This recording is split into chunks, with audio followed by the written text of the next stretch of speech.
can move on to 1992.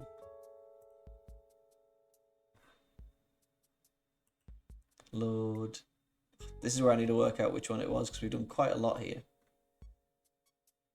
God, April was the last time. People don't know, because I've still been uploading episodes of this. I haven't actually recorded this in a very long time.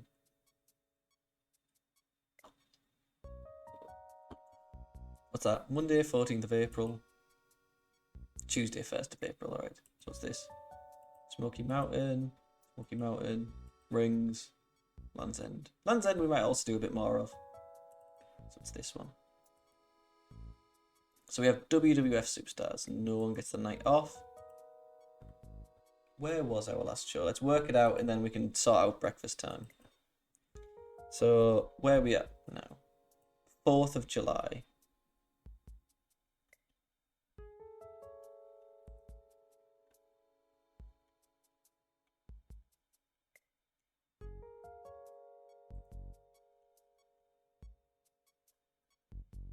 So we haven't really run a show anywhere else. I feel like the last one was in Alberta.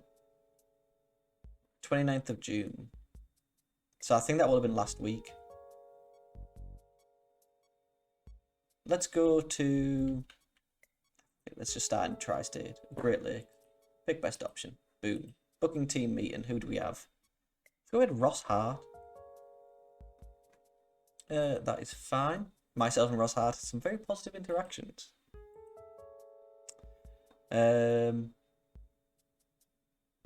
Yeah, you can hang out.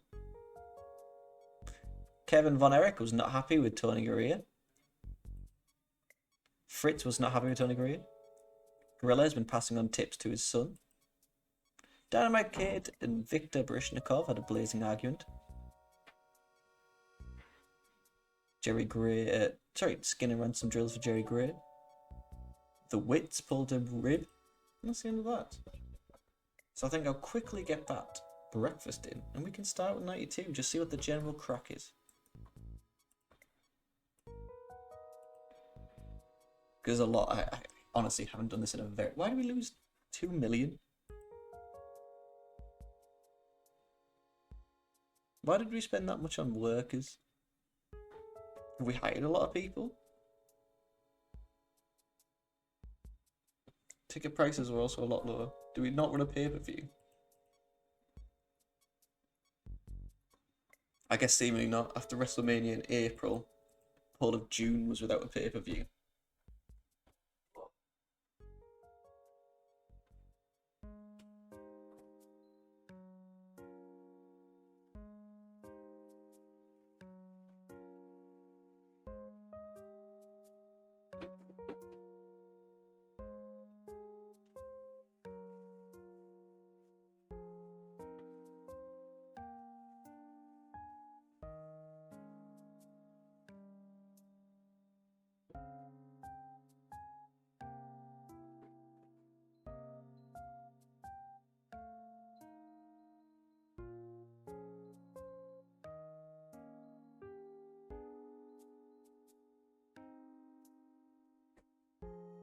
So my microwave recently broke, and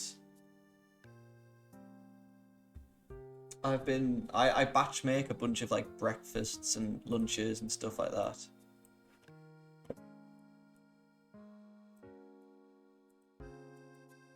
And so they're all wrapped in parchment paper, so they can just go in the microwave, 3 minutes, and boom. Ready to go.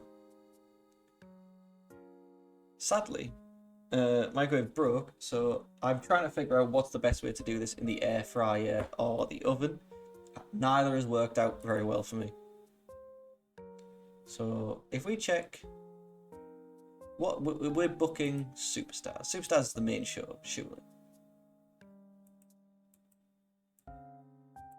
I can't say Primetime Wrestling is the main show. If we check... Can we check events? Of course, it's not allowed. What does it say here? An A show that runs for an hour and a half. So if I check, look for the results again. Oh, we didn't go through the comments of the last one.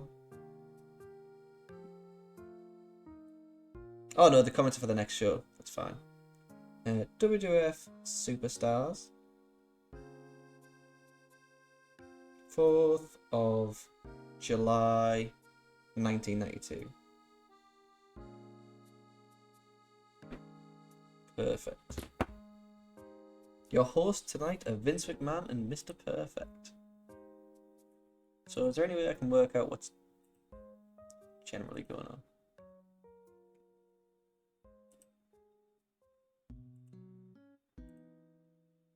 Like we usually have a calendar. We have lost a bunch of prestige because of everything else. So show history. The last primetime wrestling. Bret defeated Chris Walker.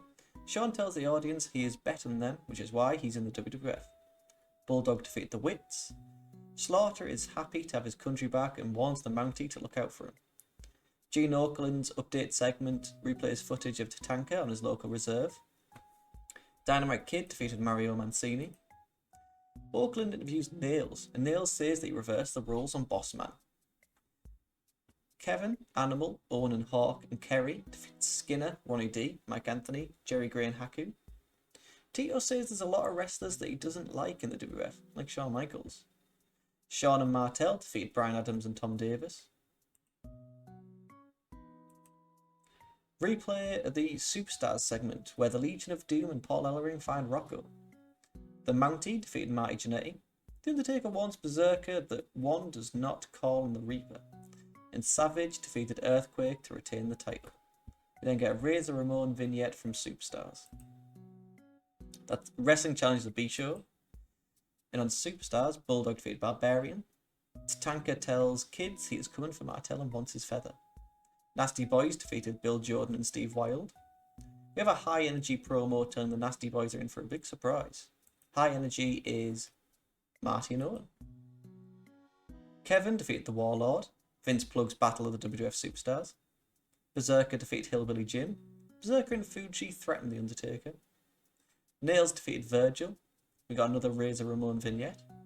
Owen defeated Axe. Kamala defeated Duggan. And Sid, Lewin and Stevens, who I think might be retiring soon. We're retiring 53 days. Isn't retiring. Defeated Bret in the Legion of Doom. Warrior takes down Shingo before he can get to his skull and comes to face to face with Sid. And our next pay-per-view is SummerSlam in August. So it's going to be a long month till August. In action this week is Bret, Shango, and Crush, plus an update of Big Boss Man and an interview with Repo Man. So if we have a WWF Stars opening.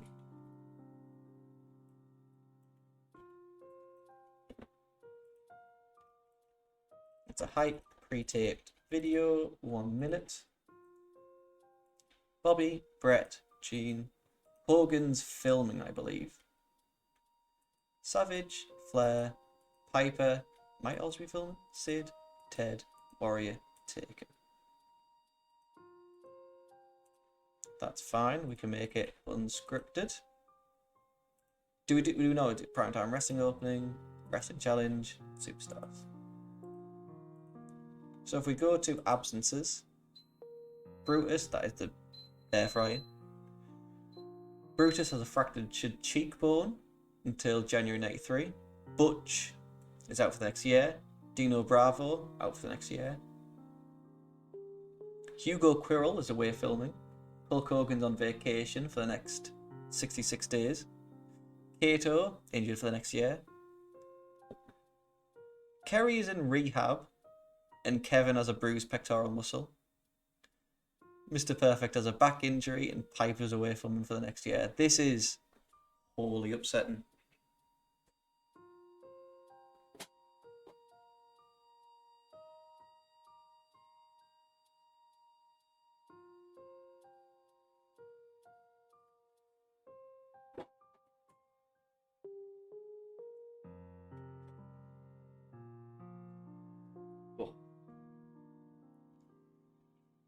My breakfast has actually came out quite nicely, so this is the point where we pause. let's pause this. I hope everything's lined up correctly. It should be. What does TEW cover? Yeah, we can see this. Let's watch Vader against Hashimikov. There he is. There's Salman. Hell yeah. I think he passed away recently, actually.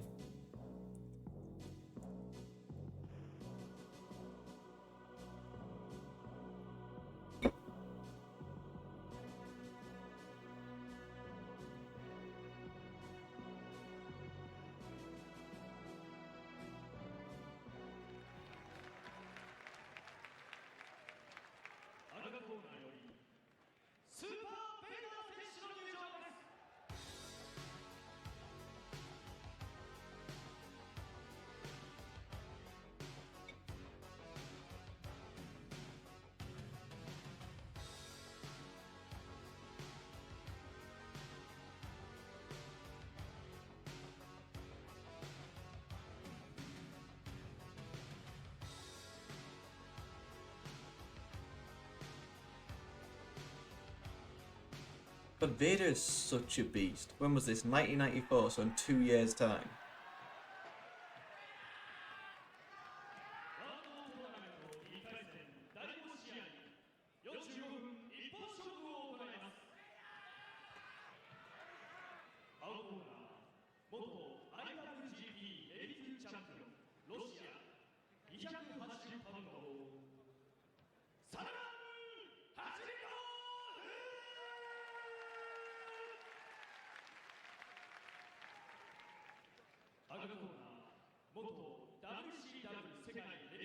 Salman is built like an absolute brick shithouse.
Man, Vader's such a professional.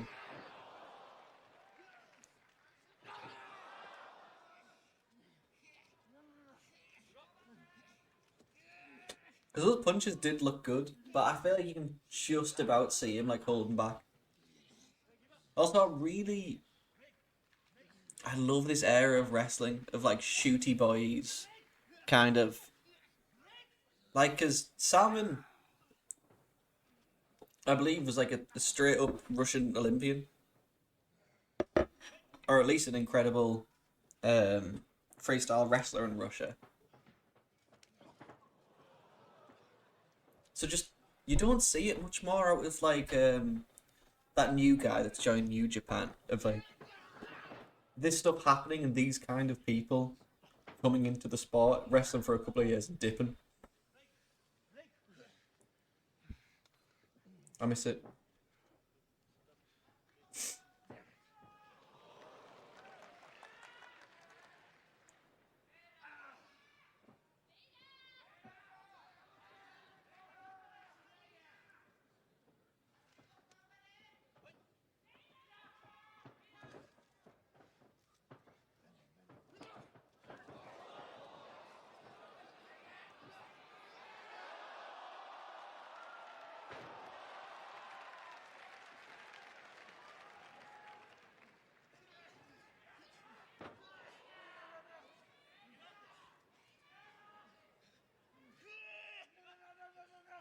Also, Salmon the suplexes look class.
Salmon has to be careful. Oh, it was a straight tap.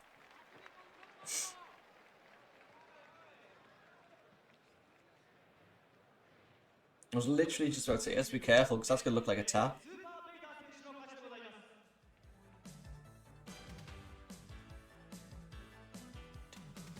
Ding, ding. Sweet. Alright. Let's continue. I've had my breakfast. That was lovely. Needed that. Probably do lunch in a bit. That's opened the floodgates for hunger now. So what storylines here for it? We have the Berserker. We have Cattle Prod. We have Hitman against Heartbreaker. Crush Bra. Kenny Kendall is our crush. Just to remember that. Liz and Space Mountain. Marty is a nasty boy. That's high energy against the nasty boys. Sid, he is the Warrior's Chance. Tatanka Buffalo. Tatanka against Rick Martel. What a Rush is Animal Hawk and Paul Ellering. And then who's the boss now, boss man? Not a great time for storylines, I'll be honest with you.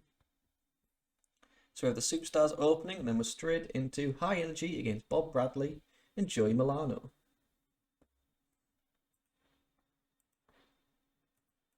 So High Energy, who we've replaced Coco with Marty, taking on two kind of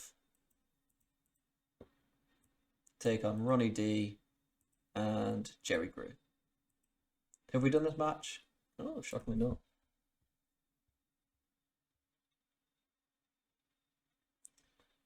So Milano is in the back. Milano is back in the match and Owens lifts him up.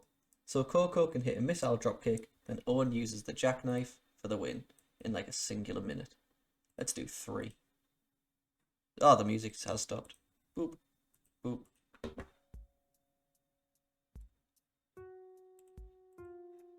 Sweet.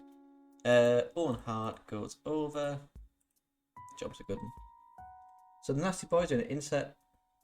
are in an insert promo telling High Energy they're going to get nasticized.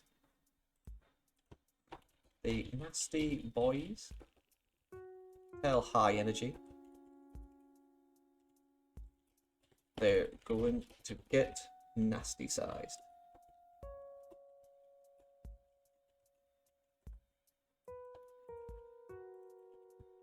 So Jimmy Hart with Brian Knobs and Jerry Sags cutting a promo on Owen.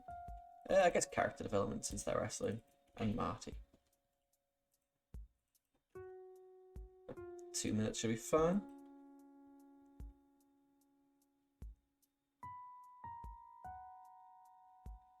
So we get the WWF update with Gene Oakland. We're shown photos of Bossman's attack at the hands of Nails, and then the attack itself.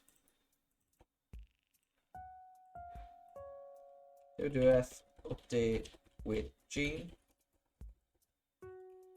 We are shown the attack by Nails on Bossman.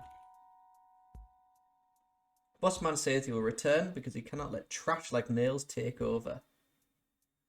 We then end the segment with a close-up of Nails hitting the nightstick in his hand, while the music that played for Sid Justice's promos airs. More hype for the feud as they sell the beating Bossman suffered by talking about him coming back eventually to beat Nails. Next 2 minutes. Gene, we can stick an interview. Nails, cut the promo.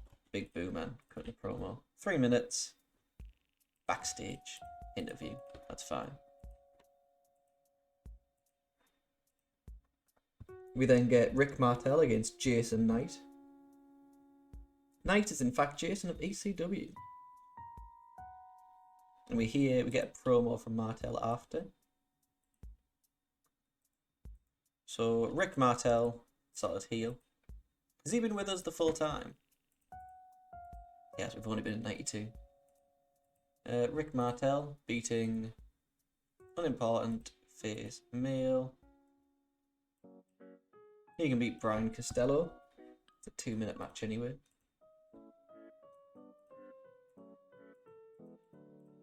Rick Martel wins. Job's a good one. I feel like I remember the issue with this being like everything is a squash match.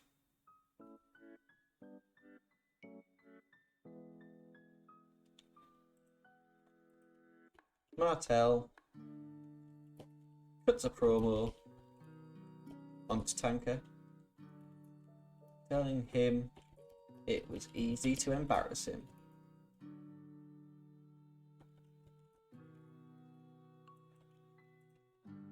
So just Rick Martel putting a promo on Tatanka off screen. 2 minutes should do. We then get an ad for the WWF fan club. As for the WWF fan club. Were you a part of it?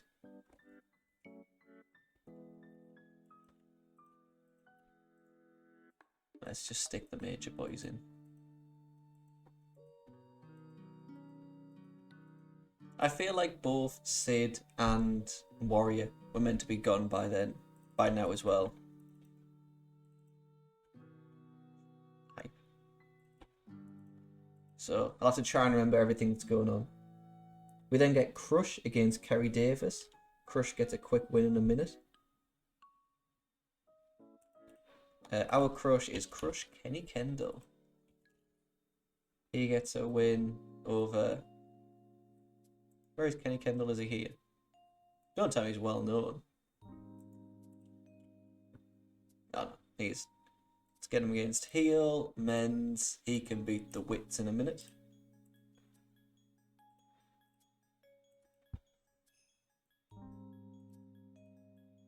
Kenny Kendall, domination. Just move that here. And then we have Papa Shango against Joe McMullen.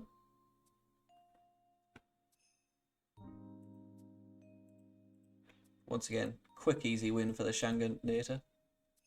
Don't even know what that was. Where is he? Recognisable? There he is. You can get a win over face, male. Bruce Hart. Oh, I can take on Jim Duggan. Sweet. Shango goes over.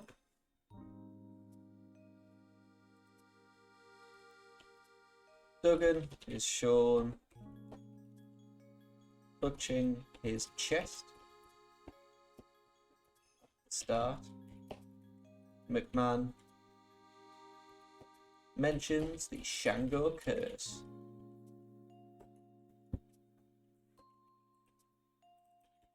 So it's Jim, Papa, and Vince.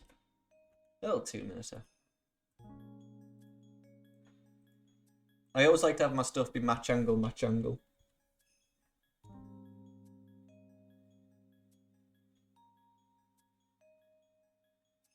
We then have Sergeant Slaughter squash.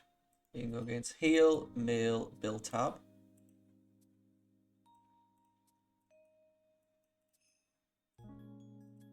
Nice easy one for the Slaughter.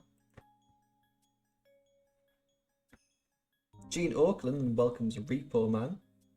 Repo Man tells Bulldog he will not make it to SummerSlam, and he will lock him in the car on a hot summer's day. Are we doing anything with this? I don't think we are. We could have someone else feud with Bulldog. So heel male, who do we have?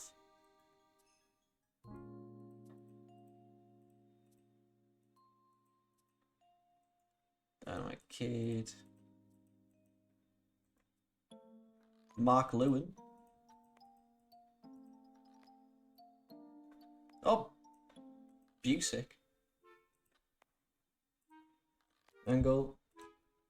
Gene interviews Bully Busick.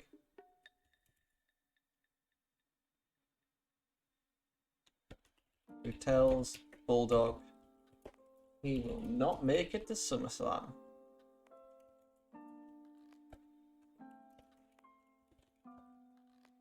Sweet, that's fine. Gene, interview. He can put a promo on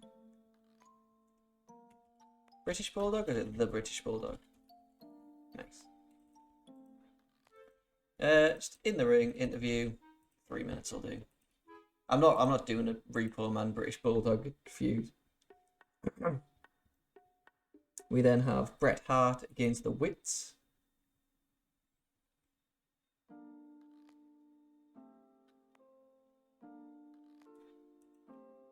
Where is he? There he is, Bret Hart. Take on heel, male. He can take on Ray Stevens. It's a shame about him retiring, but I just didn't end up doing too much with him.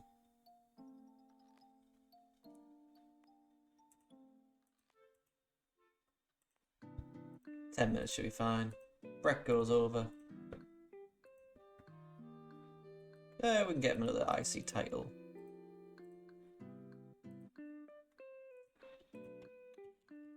Bret tells Shawn he'll take more than a high opinion of himself to win the Intercontinental title.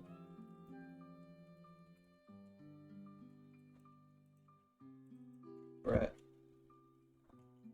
cutting a promo on Shawn. Backstage? In the ring should be fine. Just 2 minutes.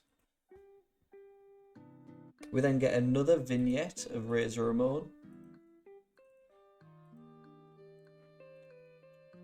Razor Ramon vignette. I feel like I don't need to go through the ending of a lot of these matches because they are all just squashes. Razor says he is like Adam in the Garden of Eden, and everyone wants to be like him. Then tells the Bambinos to forget about school is to be like Razor. You take what you want. Razor then takes a piece of fruit and asks the vendor if he has a problem, but the poor guy is scared. Razor tells anyone in the WWF who interferes in his mission they will have a real big problem. Razor ends by spitting a piece of fruit into the camera lens. He tells anyone in the WWF who interferes will have a big problem with his mission. Let's see if all this fits.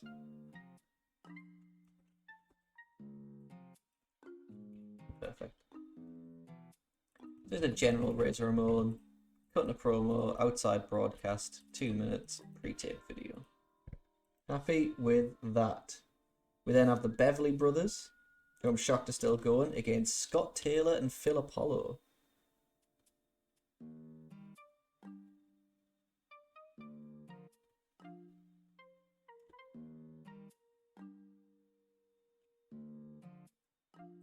So, team, where are the Beverly Brothers? There they are. They can take on Face, male, Tom Davis and Steve Collins. the Beverly Brothers stay in control before putting Taylor away with the Shaker Heights spike.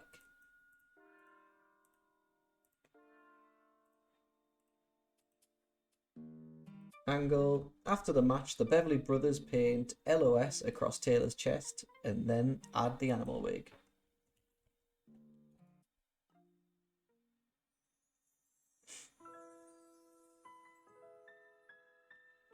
After the match, the brothers paint LOS, I think it's Legion of Suck, across the chest, then add an animal wig. Bo, Blake, who's with them again? Oh, the Genius. Cutting a promo on Animal, Off, and Hawk. 2 minutes. And that's the end of it. Final thoughts, nothing much happened here on the holiday episode, as the biggest segment was an interview with Repo Man. The Razor Ramon vignettes are cool, but the rest of the promotion continues to struggle. Let's instead have a 2v2 main event. Let's have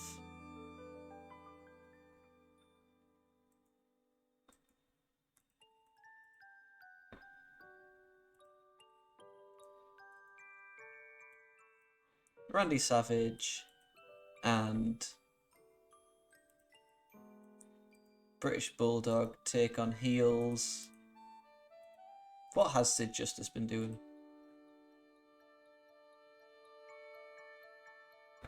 Been here since January. He did beat Hogan at WrestleMania. So he is kept pretty strong. Let's instead do Randy Savage and British Bulldog against Ted DiBiase, and is it IRS? It is. Let's make this the main event. Randy Savage wins. Storytelling. Boom. Macho gets on the mic and says maybe he should be WWF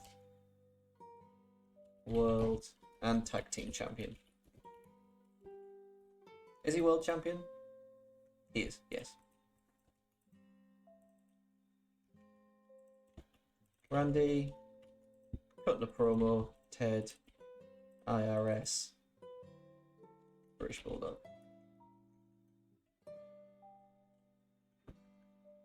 I keep forgetting it's the British Bulldog. 4 minutes, that's fine. We need to add 3. Add to that. Do we do... No, we don't do any kind of pre-show stuff. Sweet, let's start the show. So you have the WWF Superstars opening. Ronnie D and Jerry Gray don't work well as a team, but High Energy defeated Ronnie D and Jerry Gray when Owen submitted Gray with a sharpshooter.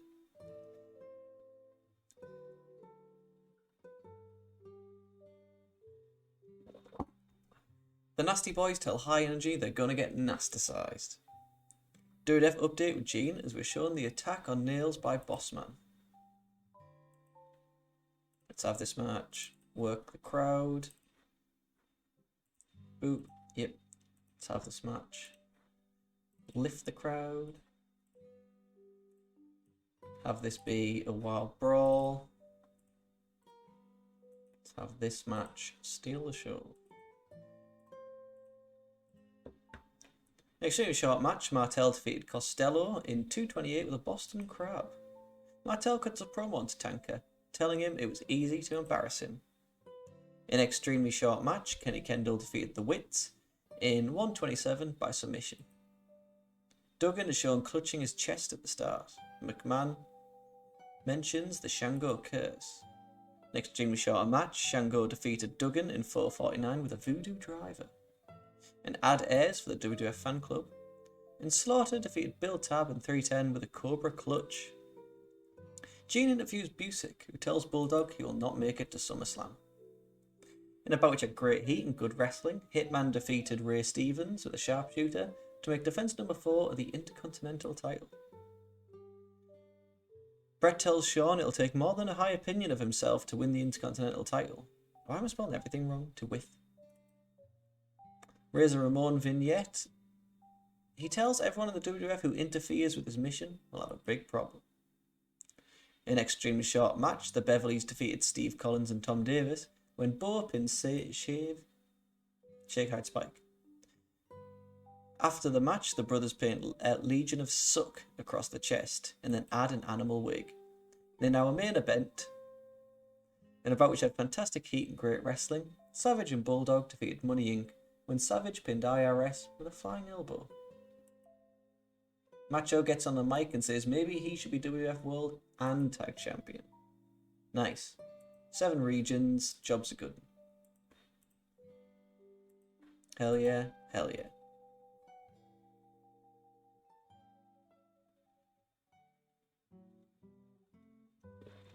Now I'm hoping there isn't a WCW show straight away.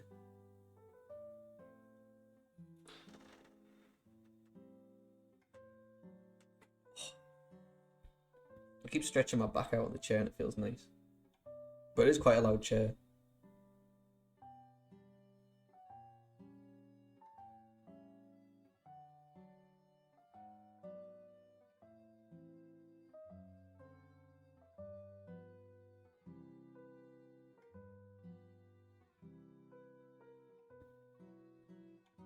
Right, sweet. So Vince McMahon.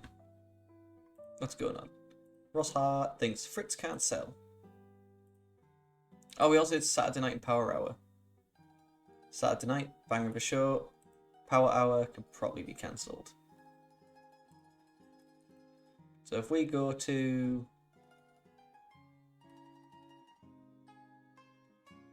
broadcasting. There's loads, isn't there? I might have to just give myself back the money. So if we check our... What is it? Events and TV. Prime time is on USA. Wrestling Challenge. I guess Prime Time and Superstars are the biggies. So I'm just going to have to cancel Wrestling Challenge. Show history. Oh, where is it? Broadcasting.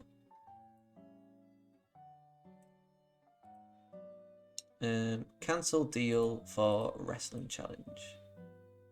So 250. Cancel deal for Wrestling Challenge.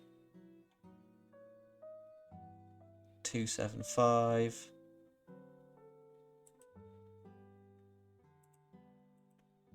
Cancel deal for Wrestling Challenge. Oh, nice. So I'm going to give myself back 2,275,000 in-game editor companies. WWF.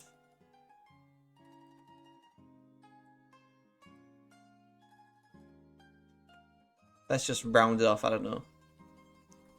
6 100. That's fine. Hopefully that should be close enough. I think if anything I underrated it. So prime time will be tomorrow night. WF prime time wrestling that'll be the Monday show, so 6th of July.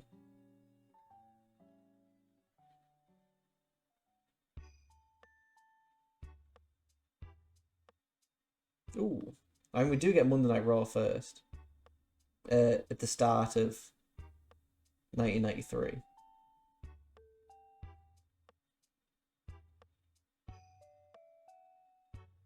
Perfect. So Primetime Wrestling, July 6, 92. Champion. Got that sorted. So if we then move on, everything looks pretty fine, to WCW. Miguel Perez's contract is ending. I think we can let that end. Ricky Santana's contract is ending. Similarly, I think we can let that end. If we check the show history, Saturday night. I mean, that at least has that happening.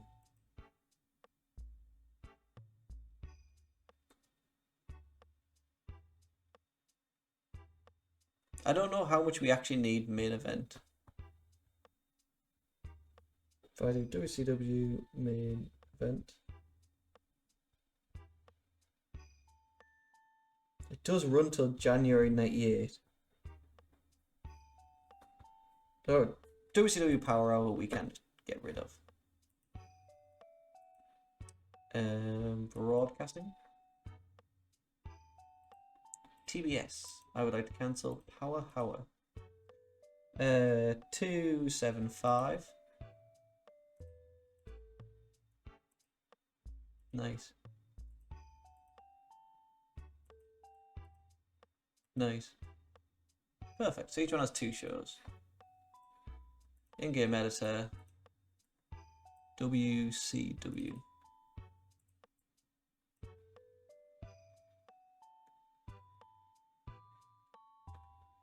So about 9,250.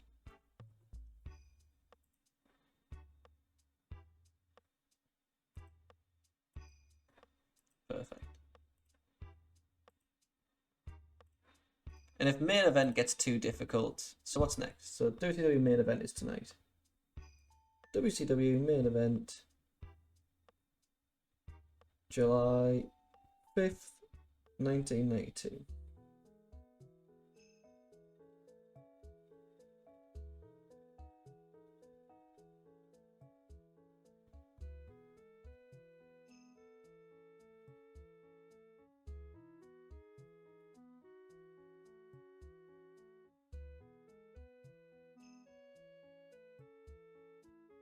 Sorry, I have to work out the math, so it's 7-5.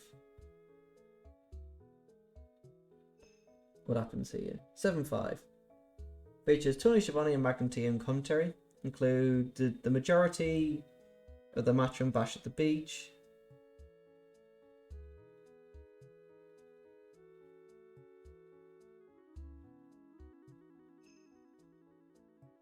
I think we can cancel main event.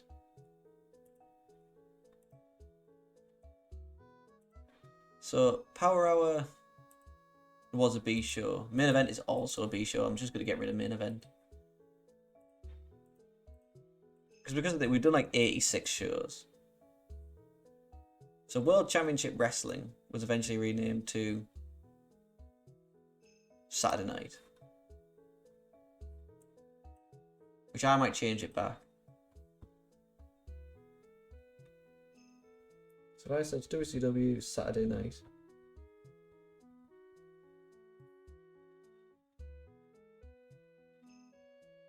So it was originally World Championship Wrestling. It's gone through different names. It launched in 71. It became Saturday Night in 92.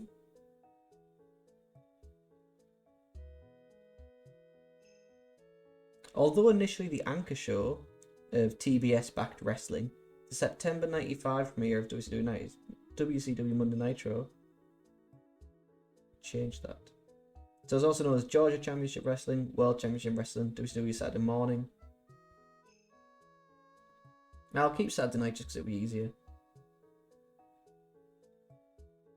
It was further devalued by Thunder in 98. That makes sense. So if I now do broadcasting, I want to get rid of main event.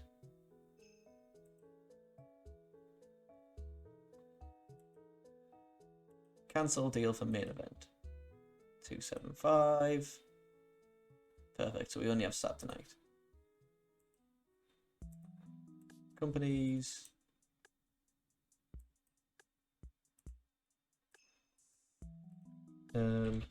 World Championship Wrestling. What is that like? 9-2. It's literally exactly what I did. Boom, boom. That's going to make this a whole lot less daunting. I would also like to... I'm doing so much. Benson TV. I would like to change it back to World Championship Wrestling.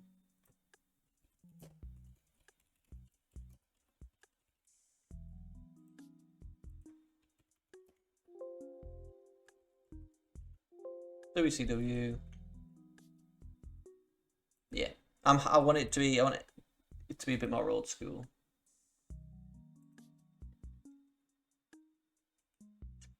Nice. Main event gone off air. Perfect. Sweet, so we have another 6 days till that. And I think we can just continue forward. How about finances here? More than perfect. That's a bit different, but... So our coverage now. Television, we only have the USA. We could do with like Canada, Mexico, or England. Negotiate, yes. Why horror? When's this new? We'll negotiate, yes. Terrestrial commercial. Hawaii. Southeast.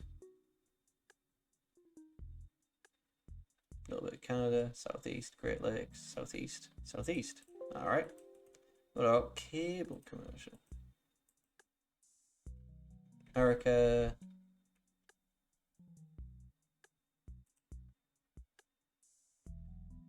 Yeah, so I'm England, Mexico, Canada.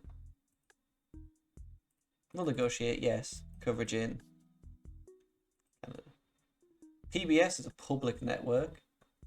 That's also in the US. Can't do that. What do we have that for? Commercial terrestrial.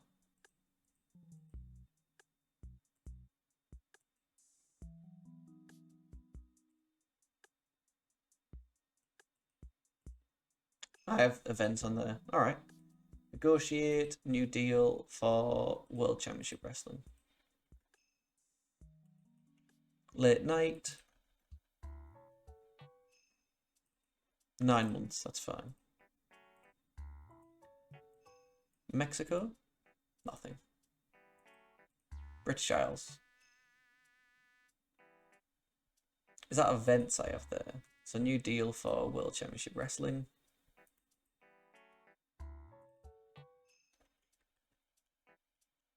That'll do. 9 months as well. So our coverage now.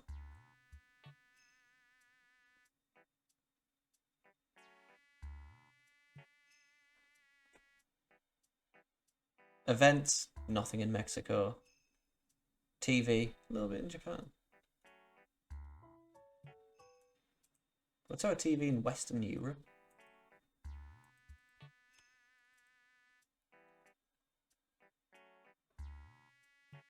Oh, I also have this.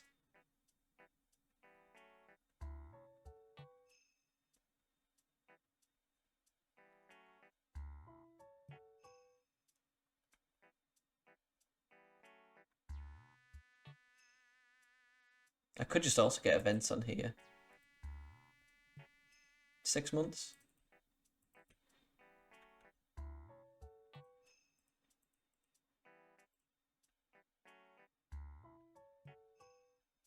What TV do I have in Australia? Sorry if this is annoying. I feel like I need to get it working. I need to get it right. Public terrestrial. Commercial terrestrial.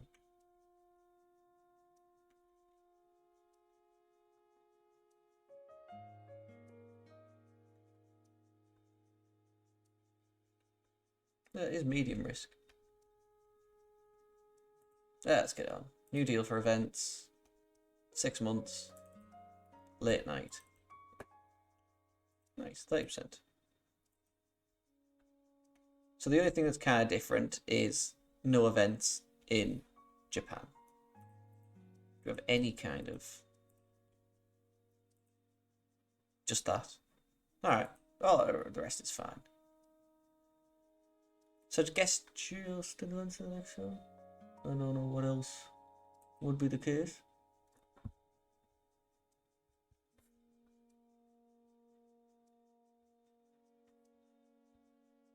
WCW Saturday night. July, what day were we on? Like 11th?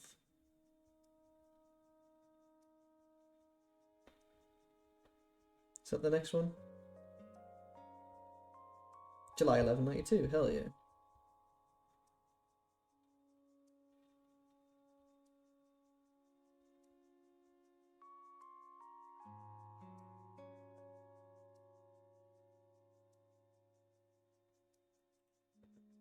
Do we have Bill Watts? We do not. Is PNWO developmental? It is. We have Booker T, Stevie Ray, Triple H. Nice. What do we have? Terry Gordy contract negotiations, main roster. Pay request from Cactus Jack. Absolutely, you can have the full thing. So, commentary for events, Dusty, Jesse, Schiavone, WCW, Jim Ross, Magnum TA,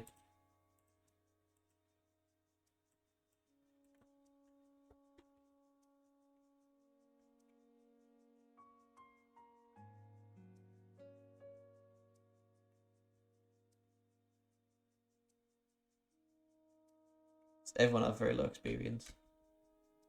Adequate. Let's get Schiavone on as well.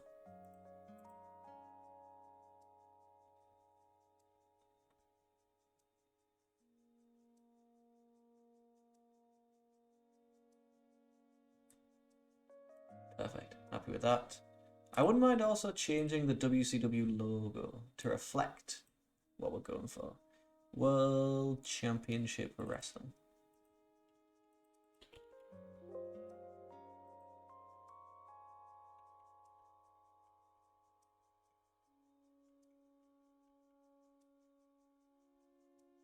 It's a little too modern.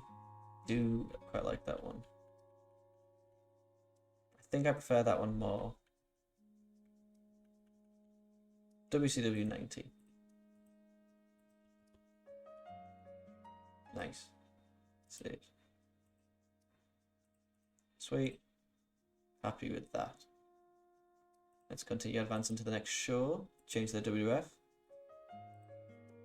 This is the look of the WWF, so this is fine. We have 2 shows here. We have Primetime Wrestling. IRS, you can be on the main roster. Perfect. So I've got all my shows loaded up. Let me just load up the next superstars. Forward 7 is 11, the 11th of July. Perfect, got that right. Do we have Primetime Wrestling?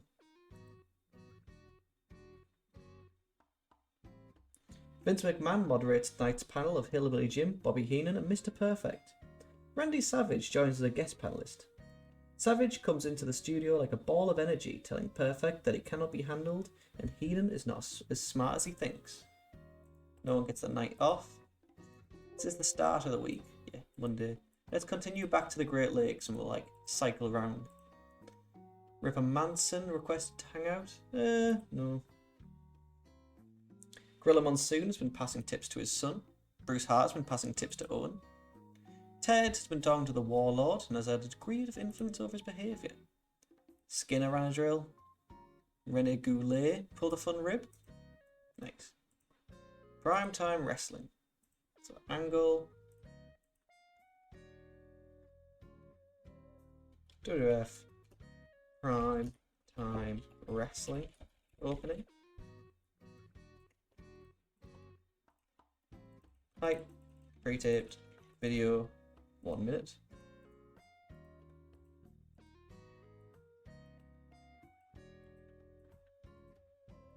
Sweet. Probably needs to be improvised.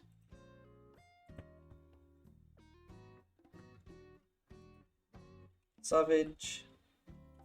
Fells perfect. He cannot be handled. And Heenan isn't as smart as he thinks. So we have Randy Savage, Vince McMahon, Hillbilly Jim, Bobby Heenan, and Mr. Perfect. I don't know, 3 minutes, that should be fine. So the opening contest for the WWF Tag Team Championship. Money Incorporated taking on, tell me anyway. Money Incorporated beat Duggan and Slaughter via DQ when Duggan is caught using the 2x4. Sargent and Jim Duggan against IRS and Ted DiBiase. WWF World Tag Team, make it 11 minutes. Ted wins. The loser is Duggan, and it's a DQ finish. IRS grabs Duggan's 2x4 and tries to use it, but Duggan wrestles it away. He hits IRS with the object in view of the referee and gets his team disqualified. What a fool. Afterwards, Slaughter holds IRS in place so Duggan can blast him with the 2x4 again. Who knew these would be the faces? Sergeant Slaughter, Jim Duggan, Ted, and IRS. 3 minutes is fine. Kamala's squash from Wrestling Challenge is shown. Replay of WWF update with Gene Okerlund from WWF. What is it? Superstars.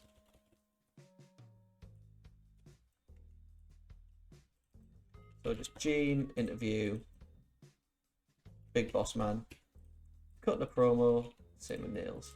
Interview, I think it was in the ring. Oh, was it backstage? 3 minutes.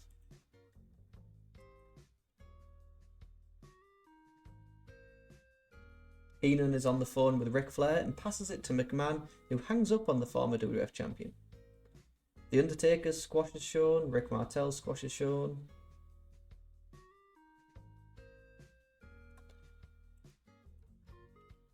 Bulldog says he is training harder than ever and is ready for Usyk.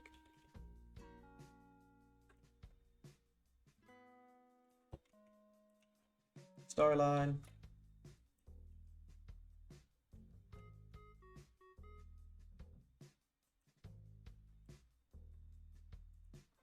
Just remove. And storyline WF. Bully. Bulldog. The British Bulldog. And Big Bully Busick. So Sean Mooney is the interviewer. British Bulldog cuts a promo on Busick. Backstage, interview, that's fine.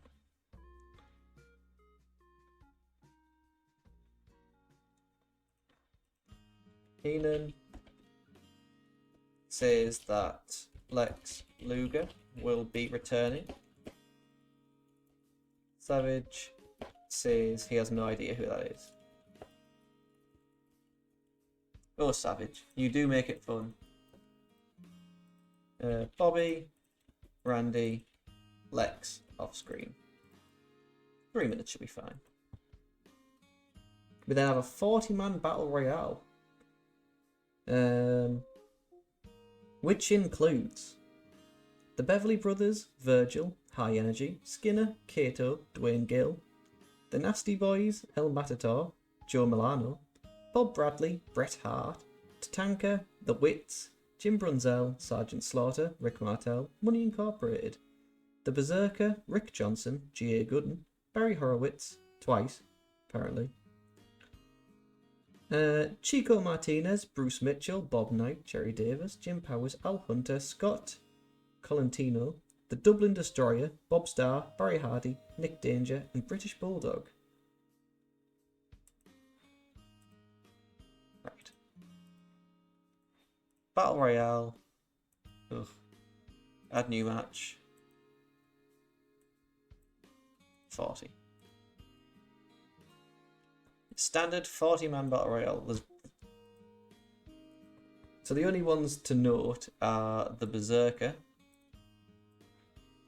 Add. Bret Hart was in it. IRS are in it. Sergeant Slaughter's in it. Who else was of note? Beverly's, Virgil, Sergeant Slaughter. Rick Martel's in it. High Energy's in it, so Owen and Marty. The British Bulldog. What matches has Dynamite Kid had? Just a bunch of squashes, really. Since his feud with the British Bulldog. Let's just add Typhoon, Tito, the Mountie, Tatanka, maybe not Sean. Earthquake.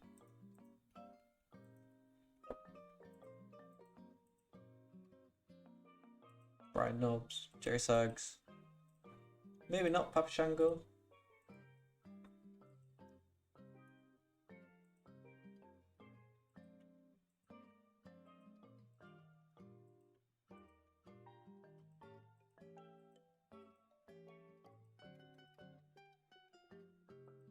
Maybe not Kenny Kendall either, since he's being Crush.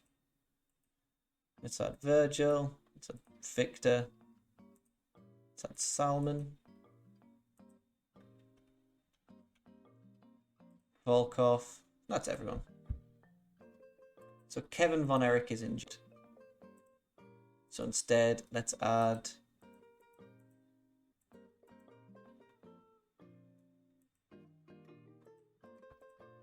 It's at the Warlord. I imagine this is the end of the show.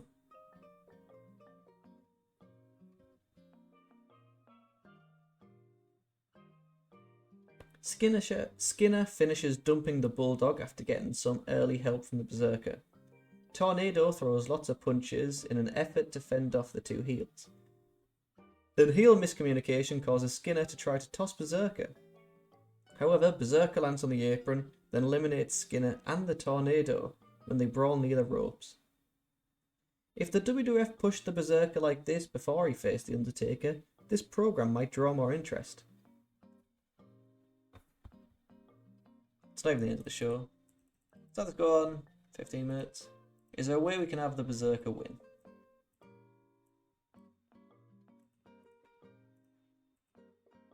So Brett, Ted, Bulldog.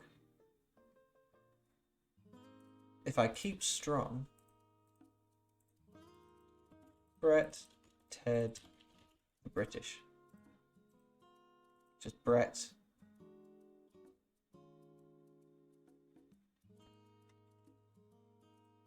He's already extremely happy. He dislikes a lot of what's going on here. That's fine.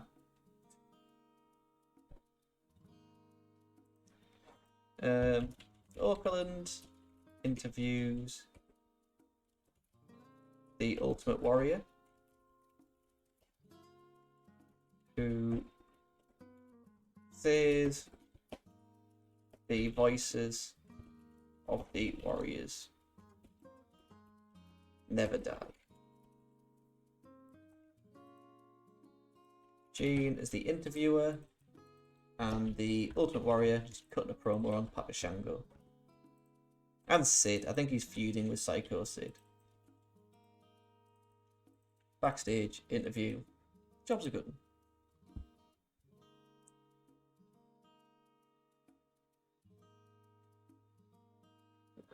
Next up, we have the Legion of Doom defeat the Executioners. When Hawk pins Agony with the Doomsday device. An attempted double team by the Executioners on Hawk goes nowhere, and Agony is destroyed with the Doomsday device. After the bell, Hawk tosses the Executioners over the top rope. Teams, we have the Legion of Dooms. They take on Demolition? Or is it more of a squash? Got Wolf and Walker.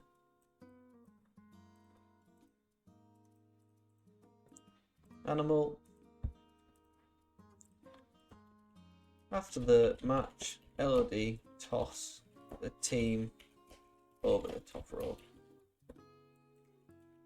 So mostly that's Animal, Hawk, and Paul Ellering cutting a promo on Blake, Bo, and the Genius. 2 minutes is perfect. Razor Ramon vignette airs.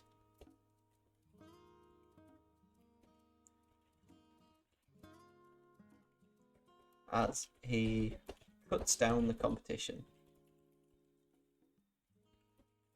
in the WWF. It's generally Razor cutting a promo, pre-taped video, outside broadcast, 1 minute. British Bulldogs defeat a Brooklyn Brawler on Wrestling Challenger Zone. When Vince McMahon asks about Ric Flair, Savage says he will do whatever he has to beat him. Vince asks about Ric Flair. Savage says he will do everything in his power to beat him. Vince, Randy,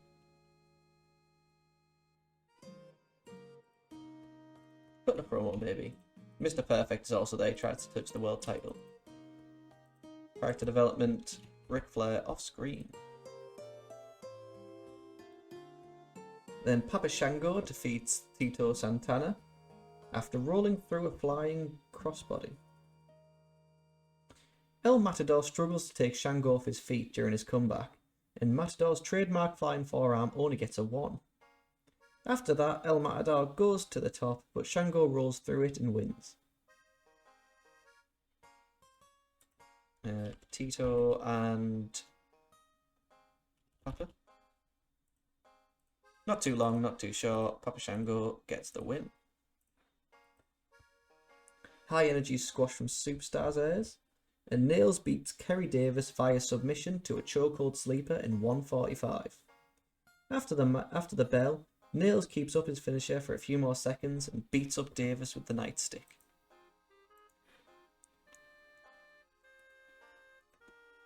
So Nails can get a win over face, male, Virgil. Or is there anyone? Oh, Tom Davis. I was gonna say there's someone that isn't wrestling. Nails, domination. Nails attacks Davis with the nightstick after the match. And we can just put that in as Nails cutting a promo on Big Boss Man. Bret Hart says that the Mountie, Rick Martel, and the British Bulldog wants a crack at his title. He tells Shawn Michaels he will soon find out why he's called the Excellence of Execution. Bret tells Shawn he will soon find out why they call him the excellence of execution.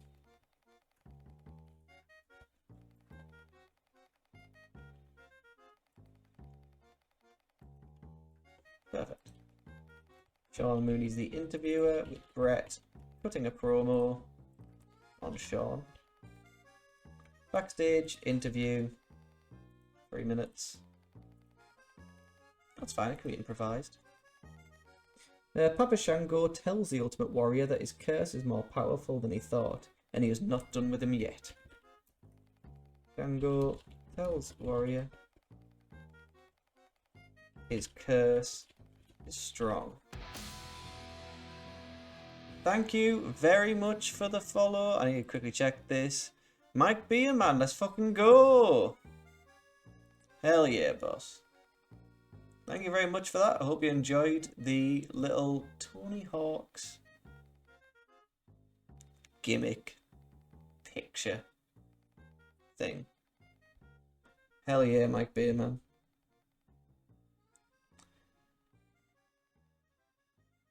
I don't know what I was writing.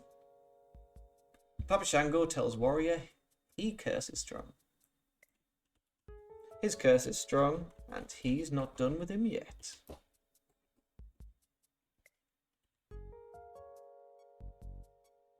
You just woke up. Hell yeah, brother. Shout out to Toogie. He raided this with fucking 52 people, so I appreciate anyone that stuck around. I hope you had a lovely sleep though. How long was Toogie's stream then if you just woke up and was and is here now? Papa Shango tells Warrior his curse is strong. He's not done with him yet. I appreciate that raid fucking so much, man. Because I'd literally just started. I was like 40 minutes into the stream, and all of a sudden 52 people jump in. Papa Shango cutting a promo on the Ultimate Warrior. Sean Mooney is our little interviewer. Backstage interview for 2 minutes of fucking D. Hell yeah. Tatanka's squash from Wrestling Challengers, Sean. That's the end of the show. I think we can move this battle royale here, and then put that.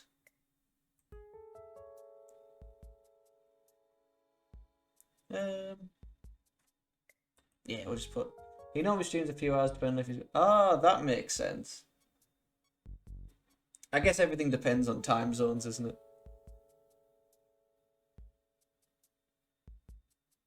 I know I've fallen asleep during a stream or two. Woke up and you're in like 5 different people's. It's like 9 times out of 10, it's like someone DJing that I wake up to.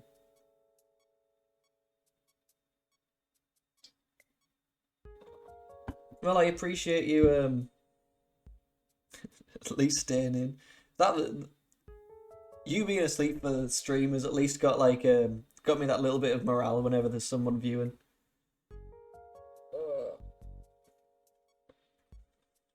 We can end it with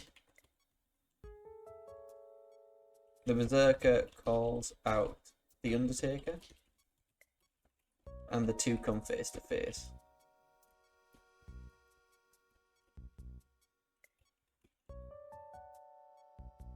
To be fair, that is like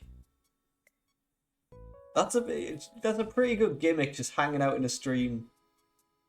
And I feel like statistically, if you're in like different streams for 20 odd hours, you're gonna end up with a gifted sub. So who's the Berserker's manager? Mr. Fuji, that makes sense. Berserker, cutting a promo. Mr. Fuji. The Undertaker, not the Ultimate Warrior. The Undertaker and Paul Bearer. 4 minutes. Alright, this seems good enough. I know Brett's unhappy. But that's a shame. I'll see how it goes. What's our past ones? What are we on? Primetime wrestling. 74, 65, 67, 66. So it'll be like high 60s, that's fine. I feel like I need to let it be known. So I'm currently booking July 1992. We did start in January. In this save that I honestly myself haven't booked. I haven't been in this save since I think it was April. I'm doing a 12-hour stream, in case you're wondering why you're here. 4 hours in. I was just booking, while you slept, I've been booking AEW since day one. We're in 2020 now in that save. So that was pretty good. I enjoyed that for 3 hours. Jumped back into this. Like I said, I haven't been in this save for like 6 months. So I'm booking WWF in 1992.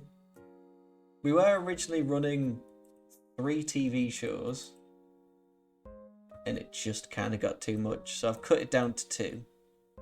We've got rid of Wrestling Challenge, and we're booking Primetime and Superstars. But the reason everything's taken so long is at the same time in this save, I am booking WCW, which you will see after this. So I haven't ran it in a while. I did this for ages. So let's run this. Yeah, I always get like booking envy. Where like, as soon as I'm running one company, I'm like, oh, wish I was doing another one. So we are running this and running WCW. So a little rundown for you. I appreciate getting to chat now. So when we started, the Royal Rumble was for the vacant.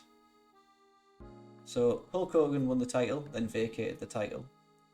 Going into 92, we had the Royal Rumble to determine the world champion. Ric Flair won that. And then at WrestleMania, he was beat by Savage.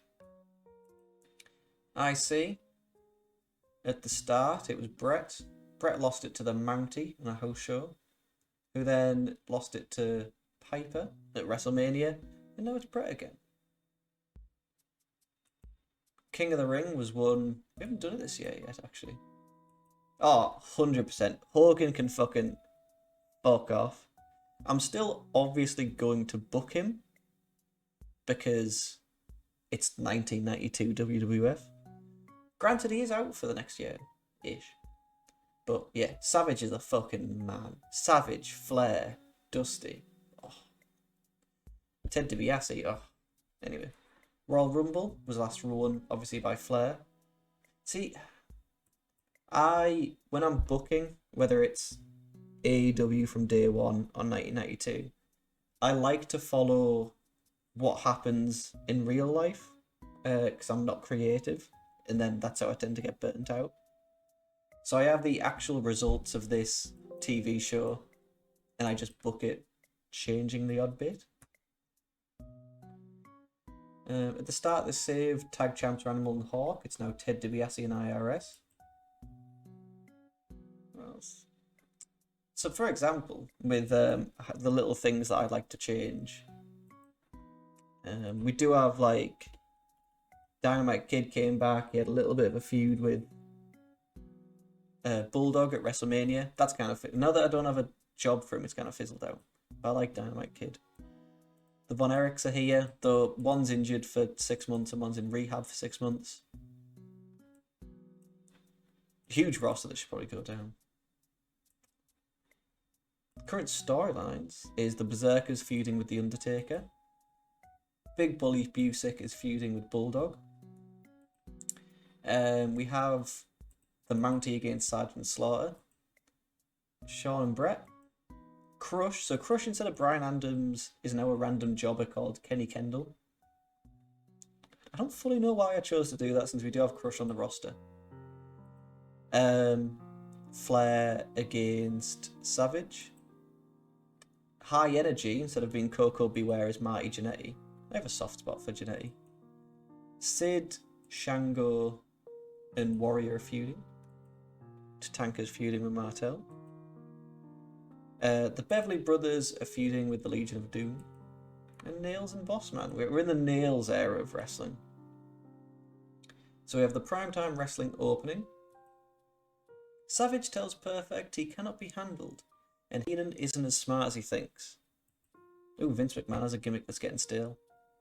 In a bout which had great heat and decent wrestling, Money Inc. defeated Slaughter and Duggan when Duggan was disqualified while fighting Ted. Money Inc. makes defense number 4 of the tag team titles. I try to do my own thing, but there's always going to be overlaps. Yeah, I understand that. I usually do the opposite, where I try and do perfectly to history and sometimes change up my own thing. I wish I was more creative. Slaughter holds IRS in place so Duggan can blast him with a 2x4 again. And they're the faces. My spelling's been awful today. Replay of the WWF update with Gene Okerlund from Superstars. Bulldog says he's training harder than ever. Harder than ever? I'm too distracted. And is ready for Busick. Heenan says Lex Luger will be returning. Savage says he has no idea who that is. Oakland interviews the Ultimate Warrior, who says the voices of the Warriors never die. In an extremely short match, the Legion of Doom defeated Wolf and Walker when Animal pinned Walker with a Doomsday device. After the match, the LOD tossed the team over the top rope. What saves are you running at the moment, Mike? A Razor Ramon vignette airs as he cuts down the competition in the WWF. Shango defeated Tito in 604 with a Voodoo Driver. And Vince asks about Ric Flair. Savage says he'll do everything in his power to beat him. Nails defeated Tom Davis in 121 with the Good, the Bad and the Ugly, and attacks Davis with the Nightstick after the match. Brett tells Sean he'll soon find out why they call him the Excellence of Execution. I was going to try and work the crowd, but they're just disinterested and we don't have another match. Shango tells Warrior his curse is strong, and he's not done with him yet. In the main event of Primetime Wrestling, the Berserker won a Battle Royale, last eliminating Earthquake, Bulldog, IRS, Jannetty, Brett, Ted, the Mountie, and finally Slaughter. The Berserker calls out the Undertaker, and the two come face to face. 70's a lot better than I thought that show would be. Somehow we did lose 21,000 running it though, so not sure about that one. Not sure about losing 21,000 on an ATV show, but we'll be fine. Should make enough money as long as we run a pay-per-view. We make more than enough money.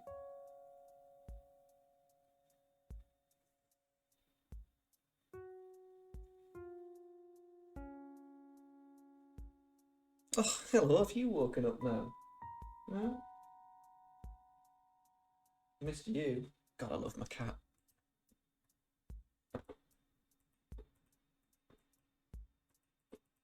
Sweet. Not too much going on. What do people think of Primetime Wrestling? Feedback was great. Drew a lot of praise, I'll take that. Nothing in the last couple of weeks. Taking a break, but my last save. Shimmer. It is tough. I know I was running in the 2004 mod. I think it was that one. I was looking at talent. It might have been a different one. Might have been this save. Yeah, it's just hard in the early 2000s to book women. Because outside of maybe Daisy Hayes, Alison Danger, even then, in a lot of mods, Alison Danger doesn't have the greatest of stats. And Alison Danger is great. General Adnan is gone. Sergeant Slaughter also likes Smash. Incident involving Ted. He abuses painkillers, so we will find him. Bunch of people are unhappy.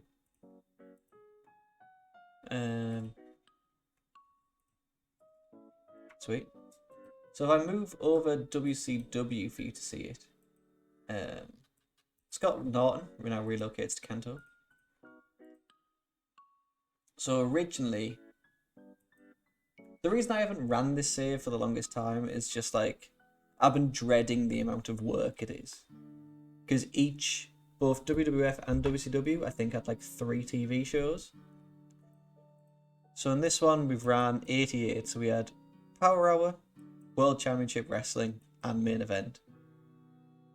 The only one where anything actually happened was World Championship Wrestling. So I've ran all these for the longest time. Eventually, I've cancelled the 2 TV shows. I'm only running Saturday night. And I've reverted it back to World Championship Wrestling because it's the A show. Just happy to call it that. Until Nitro, Saturday night was the A show. So the champions in this is light heavyweight is Scotty Flamingo. It's gone Pillman like a Pillman.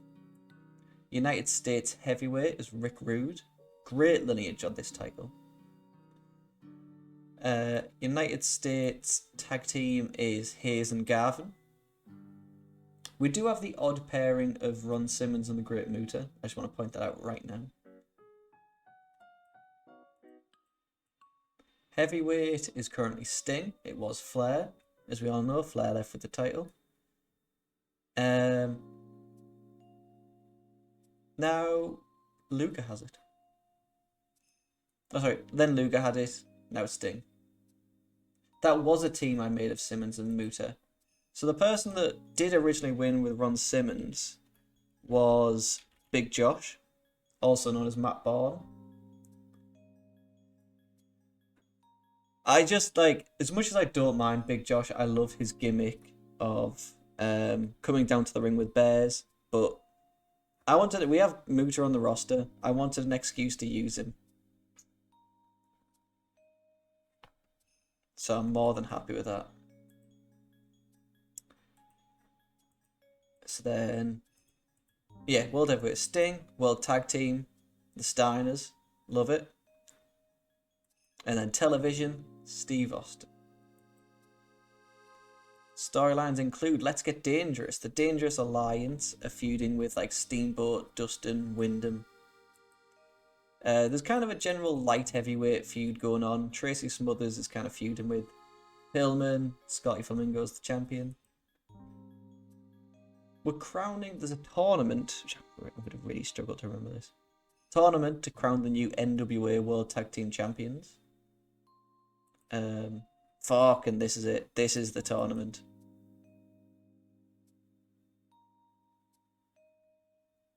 I haven't looked at this in a long time and I have no idea what any of this means. The Miracle Violence Connection are feuding with the Freebirds and the Steiners. Vader's feuding with Sting. And Ron Simmons is kind of feuding with people. He's on his way to become, he will eventually become, the first black WCW champion.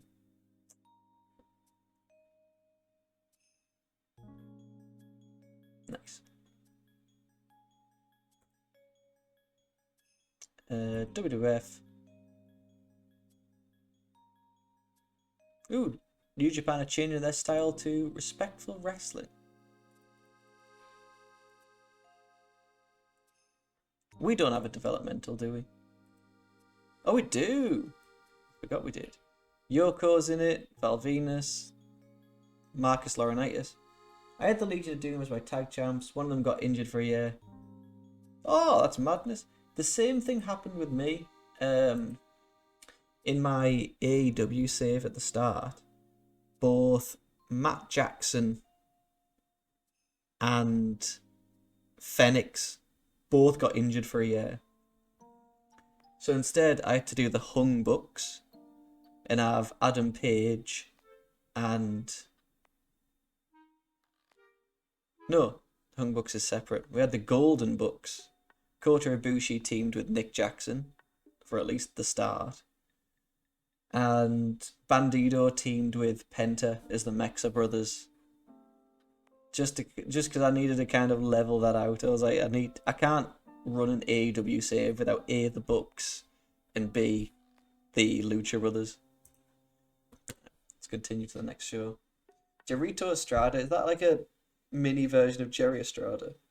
If so, that's a great name.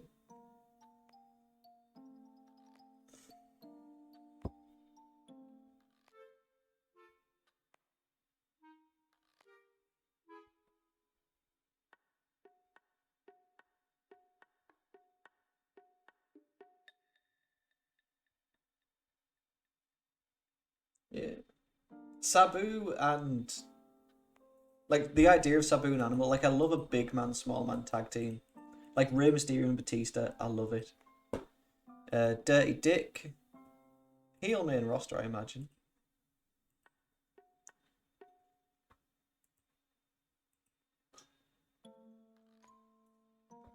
I love just mismatched teams.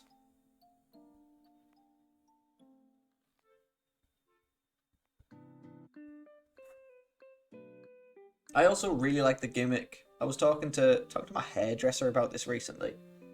I love the gimmick of two feuding wrestlers being tag champions.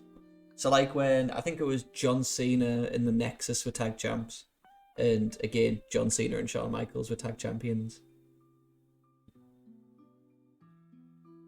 I love it.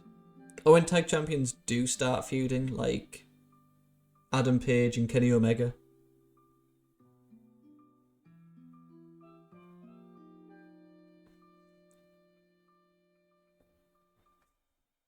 So one thing I do want to... No wonder you were asleep. During...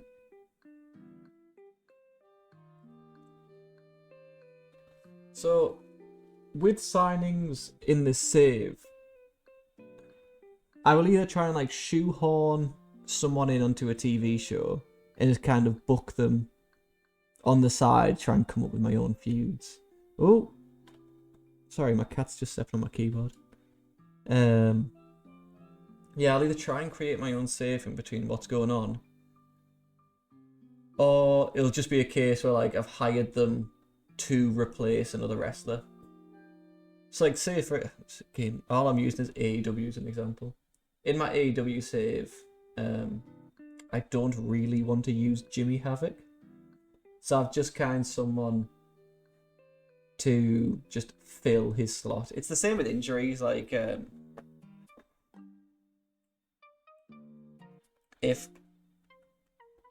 I don't know, Ric Flair gets injured for a year, I'll just like I'll just replace it with a new hire like Ultimate Warrior or Stan Hansen would be great. I do miss Stan Hansen. But most of the time, like I'll hire someone and they will just sit there unused. So do I have to wait for his contract to start, his touring contract to start, before I can re-sign him? It's different. I do end up hiring a bunch of people, and I just can't really use them because they don't fit in, which is the one like issue to this. I'm going to quickly run to the bathroom. This probably isn't worth me sticking it on, but boom. So who can we stick in? Let's do Takada against Gary Albright.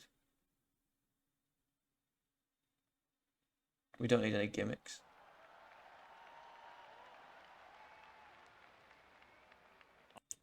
I should be a second anyway. If anything, I could have finished by now before we put this on. But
Sweet, we're back. To be fair, I bet that match was a banger. Oh, my feet are freezing. It is absolutely freezing. Ooh. I did used to have 2 monitors and all this was easier. I could have just left this up, but who's going to argue? Right. We have World Championship Wrestling tonight. In our development, we got Booker T, Steven Regal, Paul Levesque, and Stevie Ray. What is our top 100? So, I can't believe Saturday Night is one of our top rated shows. Steiner Brothers defeated the Dangerous Alliance, Sting defeated DDP, Scott Norton defeated Billy Robinson and Johnny Saint, Ron Simmons defeated Abdullah, and Dustin defeated Tracy. To be fair, that's banger after banger. So our top matches, Sting defeated Cactus Jack, Koloff, Wyndham and Rhodes defeated the Dangerous Alliance by DQ, Steamboat and Nikita defeated the Malenko Brothers, Steamboat defeated Rick Rude in an Iron Man Challenge match. What is the best matches for WWF? Oh, Kevin Von Erich's back. Top 100. WrestleMania obviously was our best show. Let's run through it. Sid Justice defeated Hulk Hogan and then the Warriors surprised and came in. Money Inc. defeated Natural Disasters to retain. Tatanka defeated Rick Martel. Savage defeating Flair to win the world title. Got a 99. Yeah, Sting always gets top rated. Owen defeated the Beverly Brothers. The Von Erichs defeated the Nasties. Brett defeated Piper to win the title. Undertaker defeated Jake. Marty defeated Shawn. Oh, Shawn defeated Tito and then Marty defeated Shawn. Bulldog defeated Dynamite. Hell yeah. And obviously, top match, it's going to be that 99 of Savage against Flair at WrestleMania.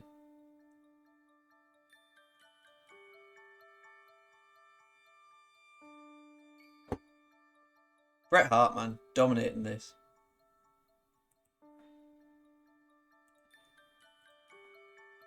Hope we get to do WCW first. Hell yeah, we do. Sweet.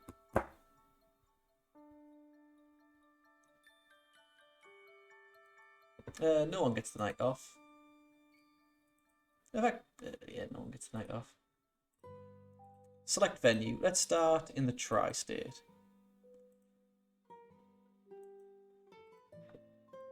Booking team meeting, don't really need to do anything. Eric Bischoff and Harley Race had some positive interactions. Locker room incidents. Al Madrill got everyone in a good mood when he set up a pancake station. Steve Armstrong and Cactus Jack created a fun, relaxed atmosphere from an over-the-top duet. Ann Anderson ran some pre-show drills for Johnny B. Bad, Van Hammer, Vinny Vegas, Koji Kanemoto, Lionheart, Adam Flash, Mike Moore, Watts, and Wellington Wilkins. Ricky Steamboat as a character idea. Jim got in an argument with Schiavone. Jake Roberts had a clash with Schiavone.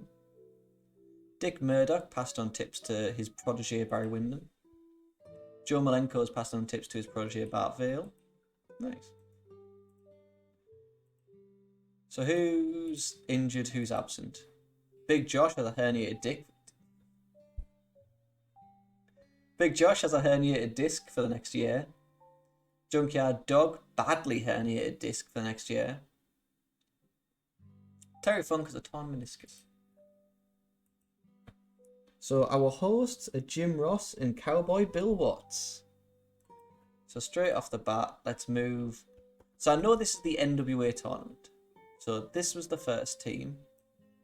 1, 2, 3, 4, 6, 7, 8, and 2, 3. Nice. So seemingly that was the first round of teams. They're done now. Get rid of that. This is the next round of teams. We save. Who did Miracle Violence Connection beat on seemingly the last show?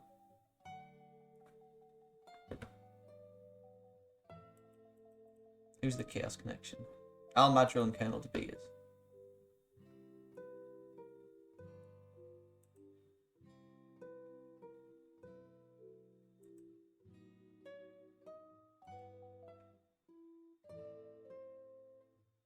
I can't even find the last Miracle of Islands Connection match.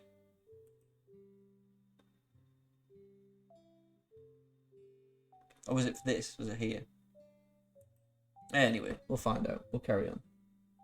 Breaking news. Last week at the Omni, the only arena that matters, Brad Armstrong won the light heavyweight title from Scotty Flamingo, and Doc and Gordy won the tag titles from the Steiners. Oh, there's a pay-per-view tomorrow night. Is there? Yes. Right, so we need to do both those title changes. Great. The Omni shows are just house shows that WCW advertises a lot and pushes a lot. So they're hard to find. Well, they're not. They're hard to find like proper results on, but like title changes will just happen on them. Let's do Brad Armstrong, who I don't even think we have. Alright. So who... Storyline.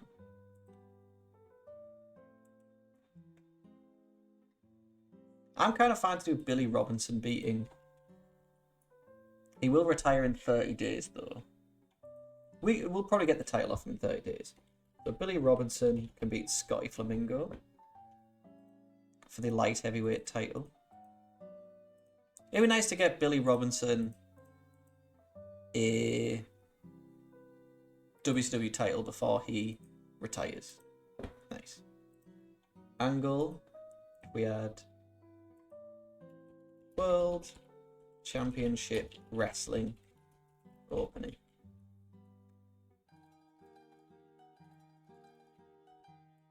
Sweet. Save. So, I feel like I need to know again.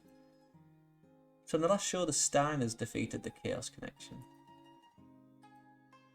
Which would, in my head, make me think that the Steiners advanced. But who knows. Hype, pre-taped video, 1 minute. I just like to have a little opening video. Just for prosperity, just so it looks a little nicer when we go through all of the results. Perfect. Stick that there. So you have Barry Windham, Dustin Rhodes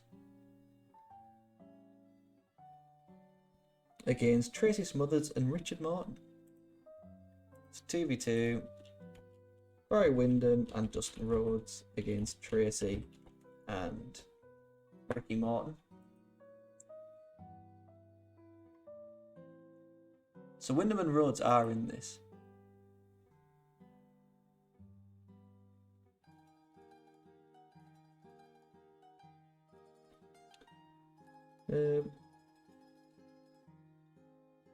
Barry and Dustin double team Tracy in the corner and work over his arm. Over to Ricky, but Barry continues working his arm too, and Dustin comes in with a press slam for the 2. Dustin finishes Ricky with a bulldog of 411. Perfect. We'll just continue this match. So 4 minutes.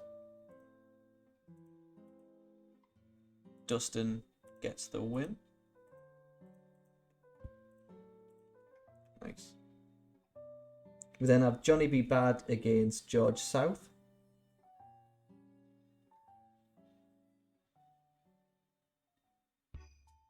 Bad takes South down and works the arm before switching to a headlock, but South whips him in the corner and slugs away there. Johnny knocks him out for the pin in 3 minutes, and the heel gets what's coming to him. Doing Johnny B. Bad against George South. Literally 2 minutes. Johnny B. Bad domination.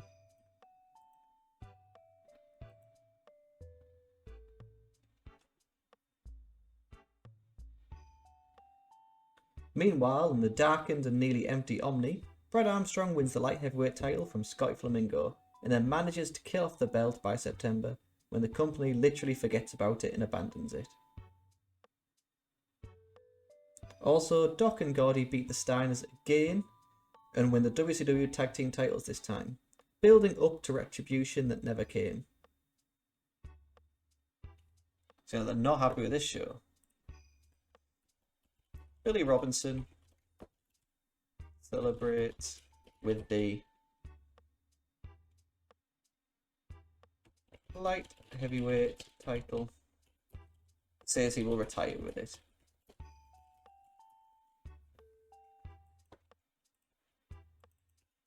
Billy Robinson cutting a promo, I guess, on Brian Pillman and Jushin. I like to keep everything to be match angle. Boop, boop. We have Beautiful Bobby against Michael Hayes. Bobby Eaton against Michael Hayes. Hayes slugs out and drops an elbow drop on Eaton, but Bobby blocks another DDT attempt and gets the neck breaker for the win at 6 minutes. Michael Hayes was old, slow, and physically wrecked at this point. It's no wonder he transitioned to managing by the end of the year. So if I do recap of WCW at the Omni. Like, pre-taped video, 1 minute.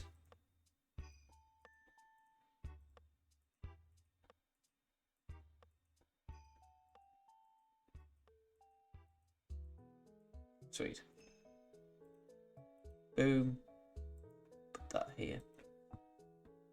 Fucking hell, is this just match after match with no real angles? We have the Barbarian getting a win over Randy Stallings.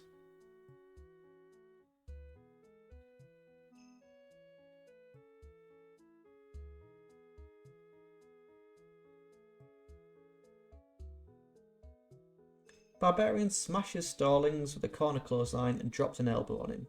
Then chokes him out on the mat and beats on him with headbutts to the shoulder. Barbarian wins with a big boot at 2:18. So also a quick Barbarian squash. The Barbarian over face, male. Let's just do Adam Flash. Barbarian, domination. Greg Valentine joins, and JR is disgusted with Greg's remarks about the Rhodes. So Greg doubles down and calls Dustin and Dusty punks. And also, Dusty is a has-been.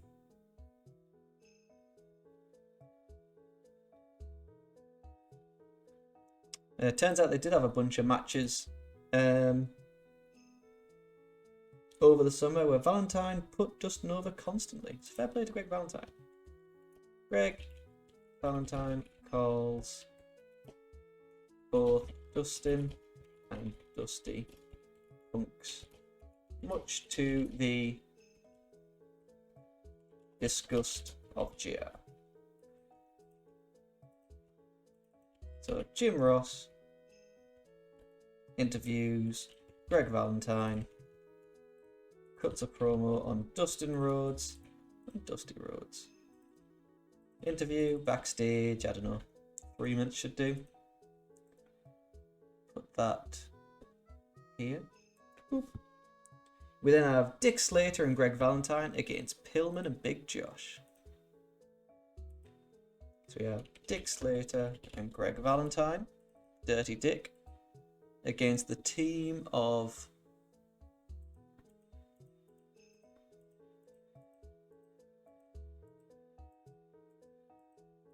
God, there's so many. Let's do Brian Pillman and Face Mail. Should we have Jushin? Hell yeah, why not? Fucking love Liger. He does have a handshake with us, so that's fine.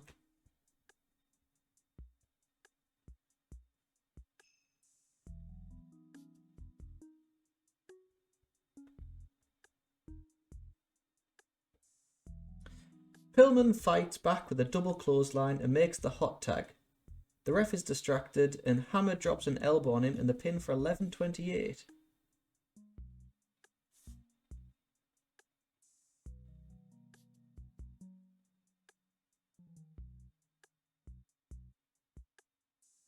So this is, I think, the end of Big Josh.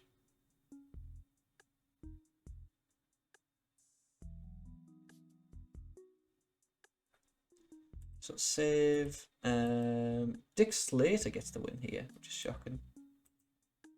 Dirty Dick. Boom. Nice.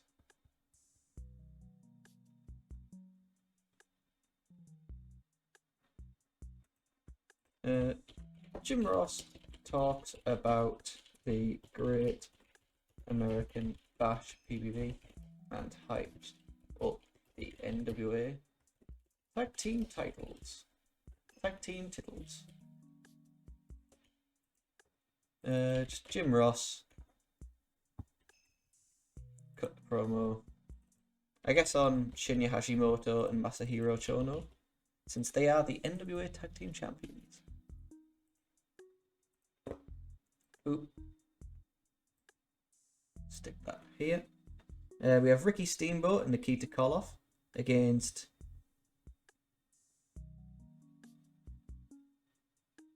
Boomer Lynch and John Peterson, who are two random wrestlers. This so I'm reading the results from Scott's blog of Doom, which I usually do. He is hating this show to the point where I just might find a different one for the next. Ricky Steamboat and Nikita. I just might find a different one for the next show. They can take off two low card heels. They can take on Jean Lee Jean and Mike Moore.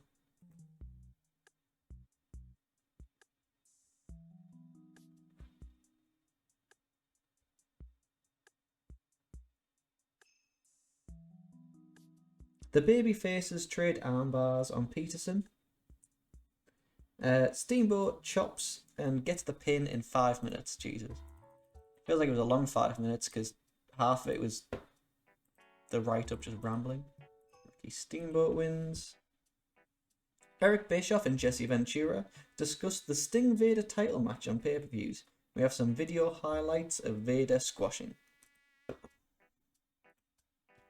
Eric Bischoff and Jesse Ventura discuss the Sting vs Vader title match.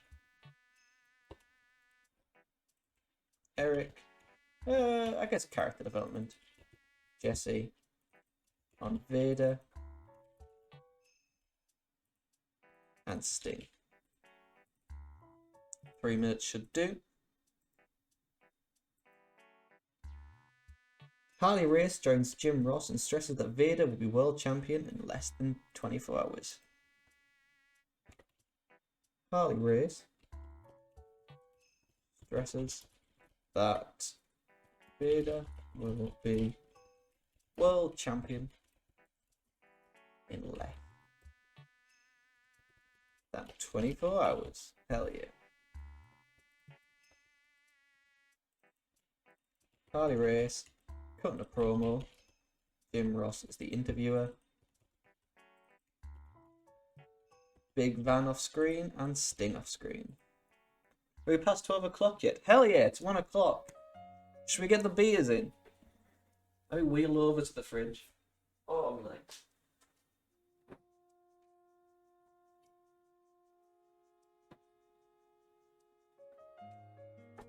Oh. I can't believe it's so early. Let's go, boys. Woo! 12 hours straight. That's extended to 24 hours. We're 5 hours in. Easy. It's been easy. I really don't want to do 24 hours. Oh. Sting, Vader, Harley Race, Jim Ross, and Sting. Oh, happy with that. Oh, where's my cat gone? There's genuine sadness there. She gone back to bed. 3 minutes should do. Move that. Yeah. We then have Ron Simmons against Mean Mark Canterbury. So yes, that is Farouk against Henry Godwin in 1992. Simmons puts Canterbury down with a dropkick and beats him down before dropping the leg on him. More clubbing forearms and the power slam finishes in 3 minutes. Let's do Simmons getting the win over heel male Mr. Hughes. Pat Rose. Do 2 minutes. Ron Simmons. It's a non-title match, and with 5 minutes left in the show, I doubt it'll be thrilling. Sting takes DDP down with arm bars and misses the Stinger splash. Page bails to the floor. Back in, Sting works the arm again as Watts puts over the recently deceased Buddy Rogers. That's quite sad. Page slugs away on Sting, but Sting powers him into the corner and finishes him with the Stinger splash and the Deathlock in 3:25. And that's the end of the show. Great, and we do have barely any time. So instead, let's do a 3v3. Let's have Sting and team faces. Exclude already booked. We need the Steiners to lose, that's fine. Let's have Sting, Ivan and Marcus against the heel team. Let's have the Hardcore Outlaws and Diamond Dallas Page. We can have Sting winning and the loser being DDP. That's fine. And finally, our main event is a tag team. It's... Where's the Miracle Violence connection?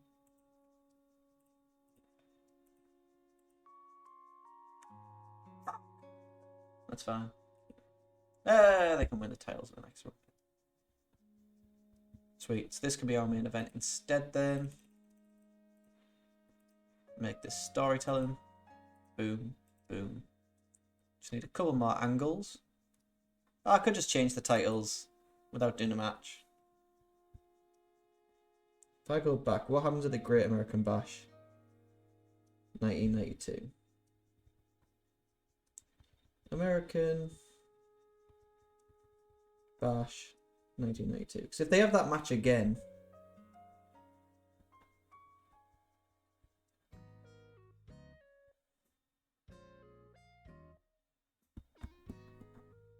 continue recommended settings.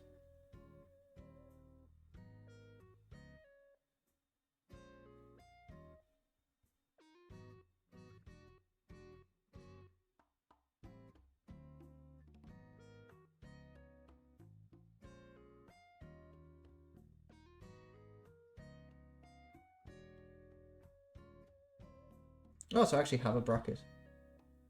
Sorry about this. It's fine. That match doesn't happen again.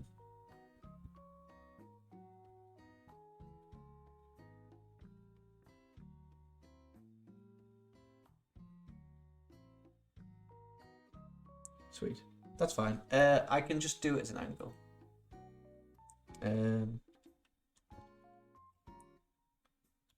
Results from WCW at the Omni as we find out violence connection. Oh god. Beat the Steiners. So title change, WCW World Tag Team. Miracle Violence Connection is Steve Williams and Terry Gordy.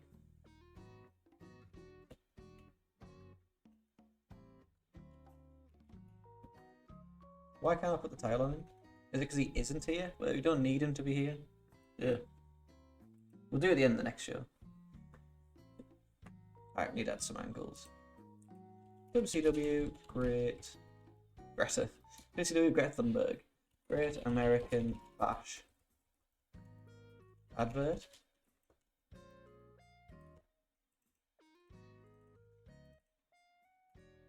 Nice.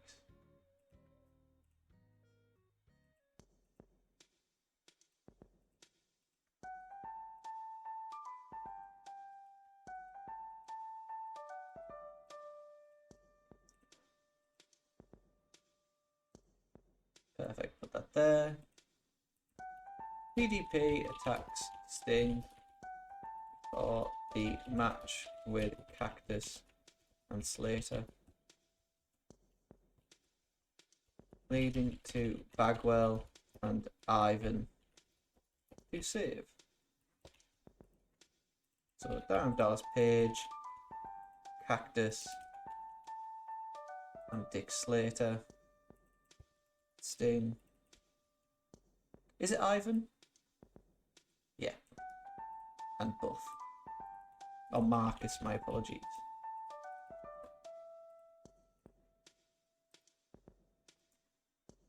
Angle. Big. Harley. Race. Distracts. Sting. Vader laid out all 3 men. And pauses with the title. Hell yeah. So you have Harley Race, Big Van, Sting, Ivan, and Marcus. Great, happy with that. Match angle ratio looks pretty good. Booking analysis says DDP and Ivan are used too much. I strongly disagree. So the Alliance titles now is NWA World Heavyweight is King Kalua. That needs to be... I can't believe he won it. Needs to be placed with Masahiro Chono when we can. Rusty Thomas. I think I had one of them and went to the doctors. Is women's. And Chono and Hashimoto are tag champs. I don't think I set this up, but... So we have the World Championship Wrestling opening. In a decent match, Billy Robson defeated Scotty Flamingo in 7-11 with an abdominal stretch to win the light heavyweight title. Billy Robinson celebrates with the title and says he'll retire with it. An extremely short match, Wyndham and Rhodes defeated Smothers and Martin when Dustin pinned Martin with a running bulldog. We have a recap of WCW at the Omni. In an extremely short match, Johnny B. Bad defeated George South in 218 with a wild thing. Greg calls both Dustin and Dusty punks, much to the disgust of JR. Eaton defeated Hayes in 503 with an Alabama Jam. And Jim Ross talks about the Great American Bash pay-per-view and hypes up the NWA Tag Team titles. The Barbarian defeated Adam Flash in 201 with a kick of fear. And Bischoff and Ventura discussed the Sting Vader title match. Dick Slater and Greg Valentine defeated Pillman and Liger when Slater submitted Jushin with a figure 4. Harley Race stresses that Vader will be world champion in less than 24 hours. In an extremely short match, Steamboat and Nikita defeated Gene and Mike Moore when Steamboat pinned Moore with a diving crossbody. Have I wrote Nikita or Ivan? Nice. We got the Great American Bash advert. Simmons defeated Pat Rose in 227 with a spine buster. And DDP attacked Sting before the match, with Cactus and Slater leading to Bagwell and Ivan saving. Finally, in our main event, Sting, Ivan and Bagwell defeated DDP and the Hardcore Outlaws when Sting submitted DDP with the Scorpion Deathlock. Harley Race distracts Sting and Vader lays out all 3 men and poses with the title. Now our best show. It didn't feel like it was going to be our best show. Yeah, we did do a little dip in the US, but we can afford to, I think. Methinks. Now we have WWF Superstars. Let me just load up the next Saturday night.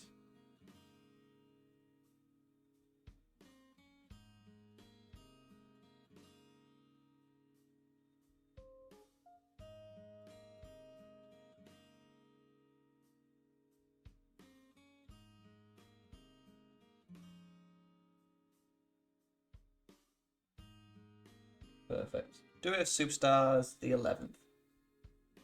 Our host are Vince McMahon and Mr. Perfect.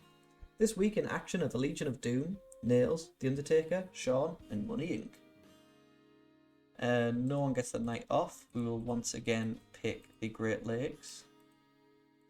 Booking team, not much needs to happen here. Doug Summers wants to hang out. Sure, not a problem. Fritz got into an argument with Tony backstage. Skinner ran a drill for Jerry Gray. Jerry Gray has a creative finish now. Lord Alfred Hayes and Brooklyn Brawler getting on well backstage. Jim Powers helped create a fun and relaxed atmosphere after finding a discarded karaoke machine. Brett has been passing on tips to Mike Anthony. Sweet. Angle. WWF Superstars opening. Right, pre-taped video. 1 minute.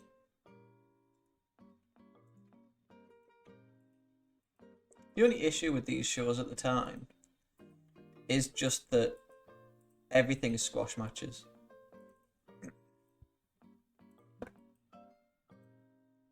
So we start off straight with a match of the Legion of Doom against Barry Hardy and Keith Davis.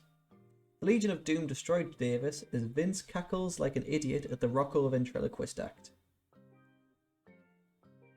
Hawk wants Hardy to come in. Then the LOD put Hardy away with the Doomsday Vice. Vince thinks Rocco will bring LOD good luck, but wants to know if they can survive the Beverly Brothers. Team. Let's have the Legion of Doom beat heel, male. Let's do, I don't know, Haku and Hercules. Haku and Skinner. 2 minutes, Legion of Doom winning.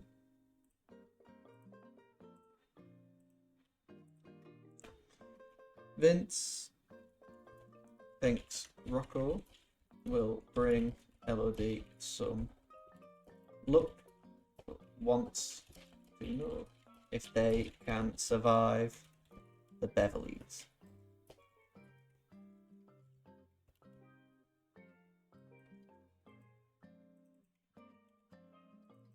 Vince, Animal, Hawk, and Paul Ellering. Not Bearer. Paul Ellering's unavailable. That's fine. Blake and Bo. Up next is the WWF update with Gene Okerlund. Okerlund talks about the Mounties' new Great American Scream Machine, as we see clips of him shocking Sergeant Slaughter and threatening others.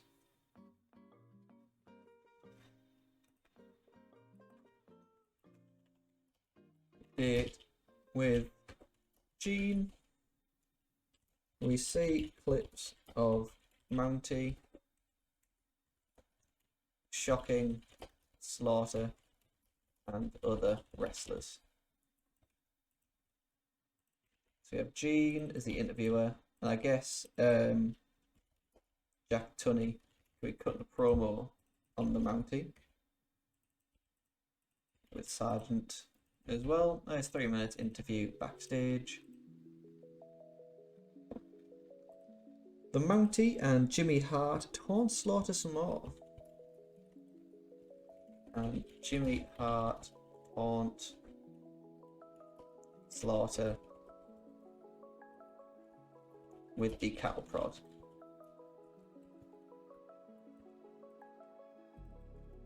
The Mountie cutting a promo.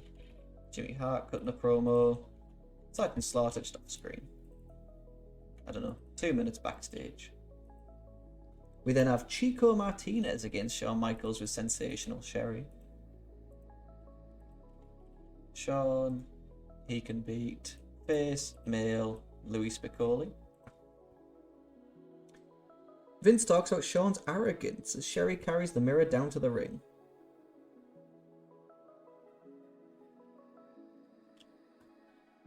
Save. Shawn hits a super kick followed by the teardrop suplex for the win at 148. Shawn. Boom. Nice. Angle. Shawn tells Brett he will become champion. Brett, he will become champion as Sherry holds up a mirror. Oh, that fits nicely. Shawn, cutting a promo. Brett off. Sensational Sherry. I don't know. Character development.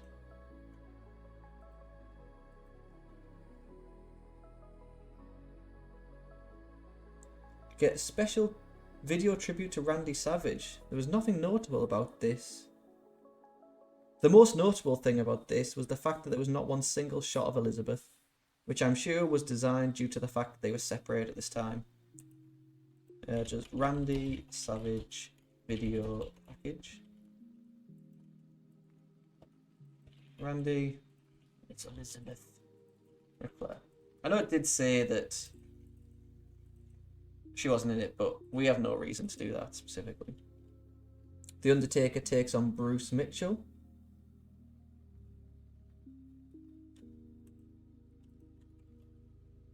The Undertaker could take on heel, male, Typhoon. Who's Typhoon all the way up there?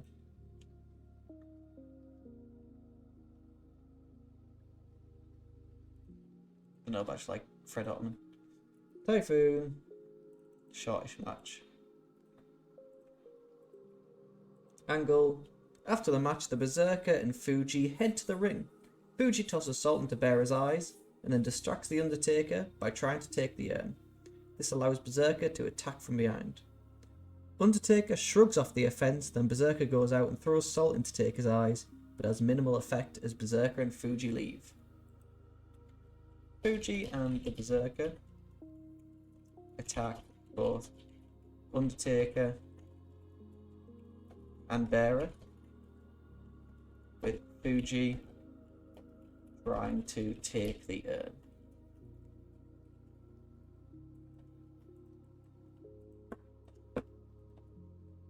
We have Mr. Fuji, Paul Bearer, the Undertaker, and the Berserker. Is the music still going? Oh.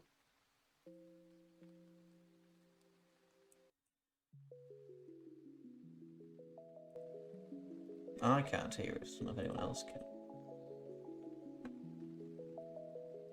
Those audio levels seem fine, if a little loud.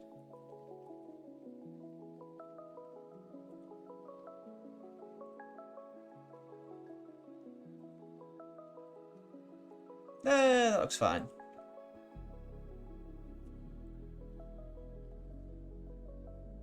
Right, up next we have Dwayne Gill against El Matador. I guess Tito just needs a random win. Let's have a 3v3 actually.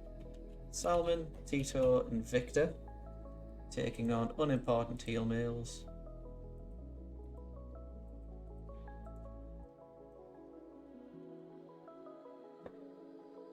They can take on Axe, Smash, and Hercules. Why not? I quite like Hercules. El Matador teases Gill with his cape, then takes control. Vince then tells us we'll be joined by Kamala, Nails, Tatanka, and Money Inc. later. Matador stays in control and wins in 2 minutes. Put Tito over. Boom. Gene Oakland welcomes Kamala, Kimchi, and Harvey Whippleman. Kamala moves around as Whippleman keeps calling him aggressive. Whippleman then has Oakland on his knees beg for mercy. Kamala doesn't destroy him, then Oakland rolls off the stage to avoid being stabbed with the spear.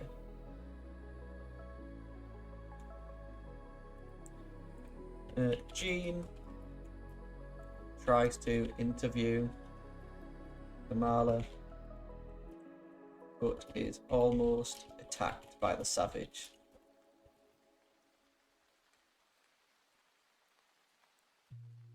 Roster, we have Kimchi. Interview.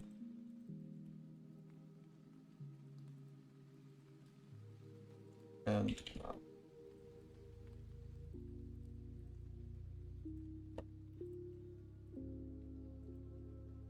Perfect. We then have the Dublin Destroyer against Tatanka.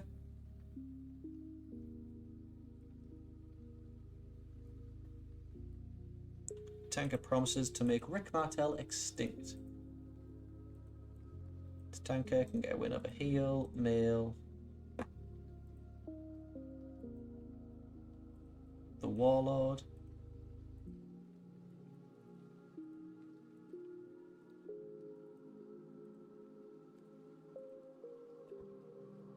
Tatanka promises to make Rick Martel extinct.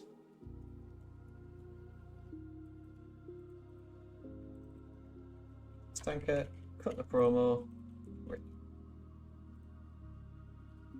I don't know, 2 minutes if that. So I want to have this match work the crowd.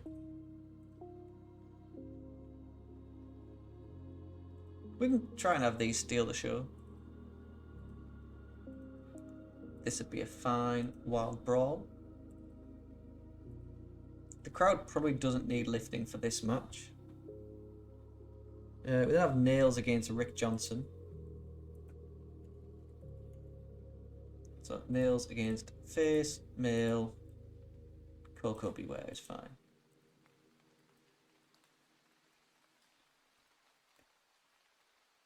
Nails, try and have this match lift the crowd, I guess.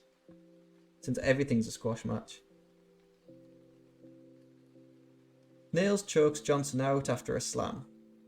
Nails uses the choke slam for the win in 1 minute 20. This is why I don't read out the results, because it's literally just this. After the match, Nails beats on Johnson with the nightstick.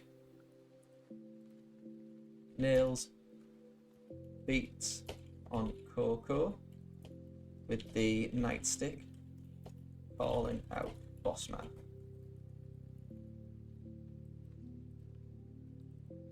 Nails cutting a promo on the Big Boo Man screen. I don't know, a minute.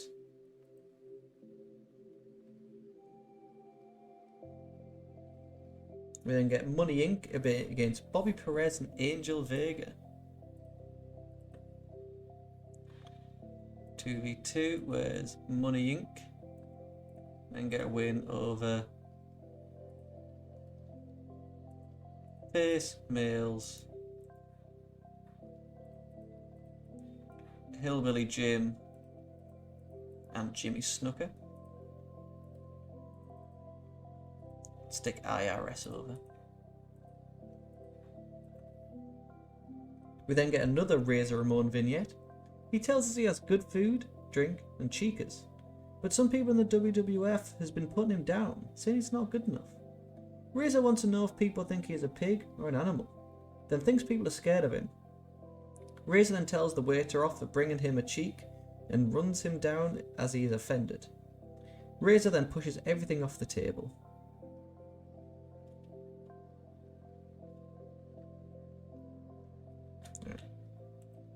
There's just nothing really to work with there.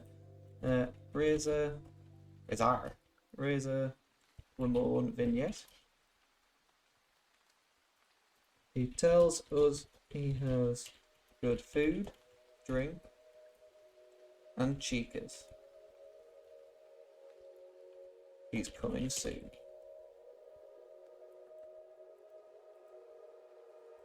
Razor cutting a promo.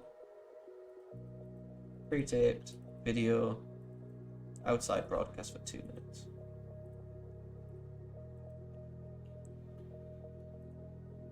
Let's tweak Vince's gimmicks. I felt like he was getting stale. And that's the end of the show. Alright, we need a main event.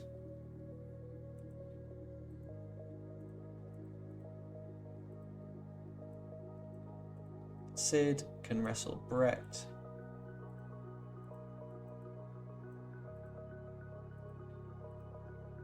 Draw, storytelling,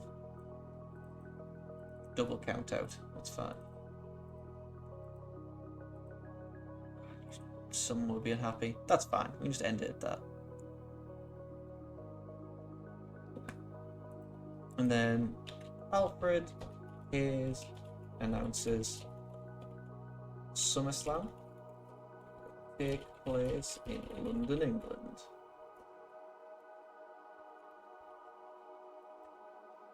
That's just a little hype, pre-taped video, 1 minute. Get all the major boys in.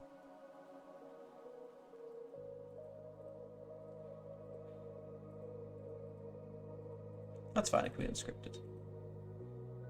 Perfect. The only issue is Sid Justice being unhappy. That's fine. Nothing some money can't handle. We've got the Superstars opening. Animal has broke his ribs, which is great. Legion of Doom defeated Haku and Skinner when Animal pins Skinner with a Doomsday device.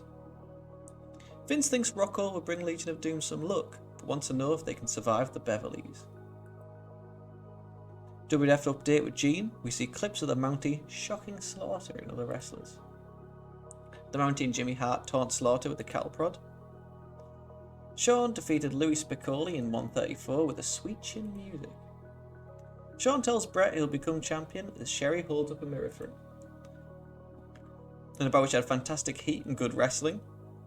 The Undertaker defeated Typhoon in 729 by pinfall. Fuji and Berserker attacked both Undertaker and Bearer, with Fuji trying to take the urn. We have a Randy Savage video package. In an extremely short match, Tito, Danko and Brishnikov defeated Hercules and Demolition, when Tito submitted Hercules with a figure 4.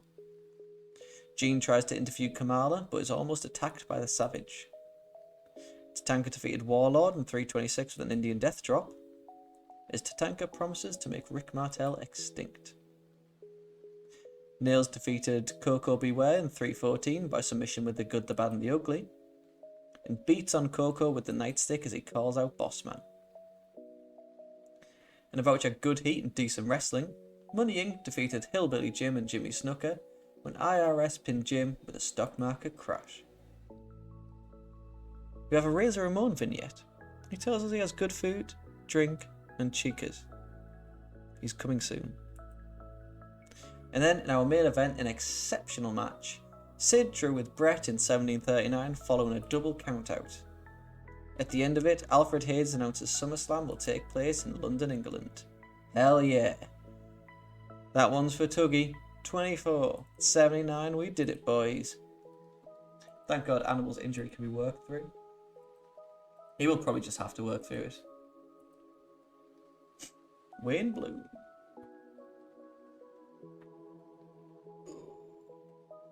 Big stretch. We're almost at the halfway mark, but I am starting to get hungry again. I might put my lunch in the oven now.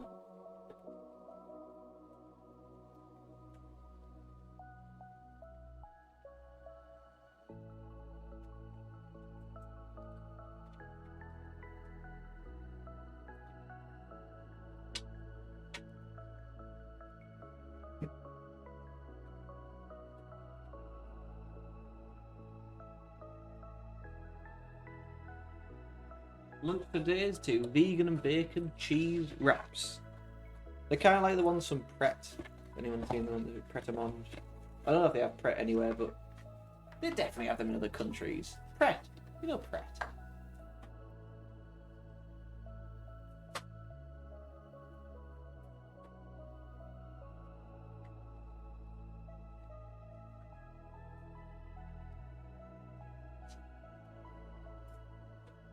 Won't be done for like half an hour. I'm raging.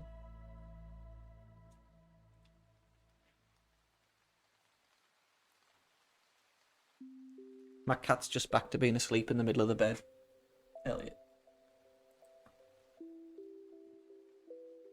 So Superstars was excellent. We seem to have struck gold with it, and there's a new champion in the ECW. No, pay-per-view have become overused. We're not overusing pay-per-views.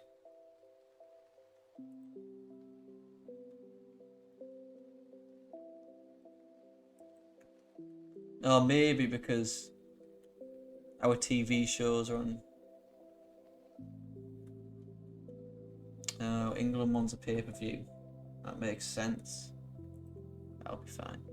So we have the Great American Bash 1992 tonight. That's fine, we can handle that. In the WWF, all looks pretty good here. Animal's injured, but that's fine. What do people think of World Championship Wrestling?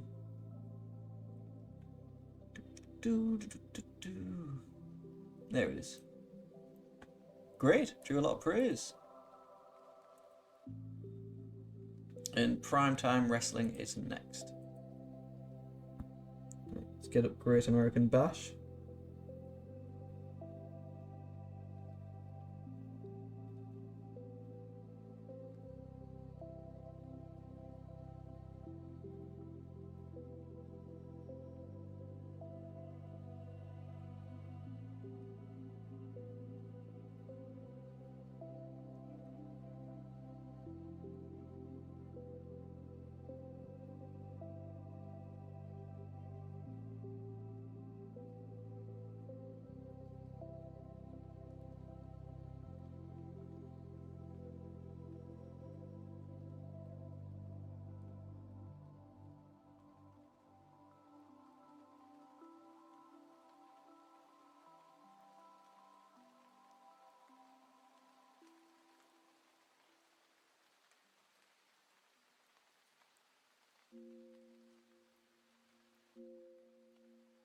Sorry, I'm just struggling to find the next Saturday night results. Great American Bash.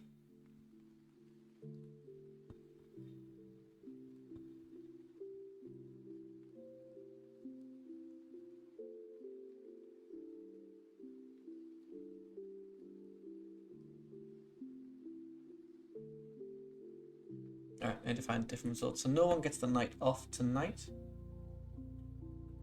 Oop. I know it's been 5.5 hours. I do love that we were raided by 52 people.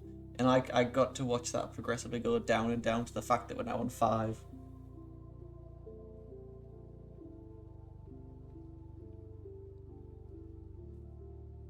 Sweet. We can continue in the tri-state. Automatic selection. So why not TBS? Europe. Oh, we're using Turner Premiere. That makes sense. Yeah, happy with that. User selection.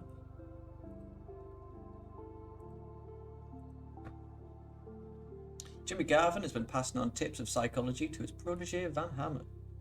Joe Malenko was passing on tips of microphone work to Bart Vale. There's some talk backstage how King Kalua has been influenced by Harley Race. Head men's trainer Ann Anderson ran pre-show drills for 9 students. Precious and Gino Caruso have been hanging out a lot. So who's absent?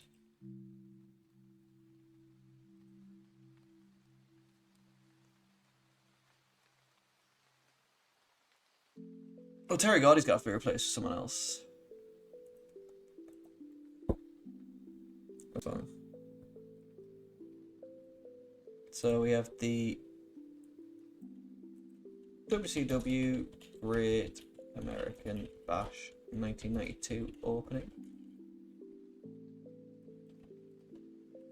Right, pre-taped video, 1 minute.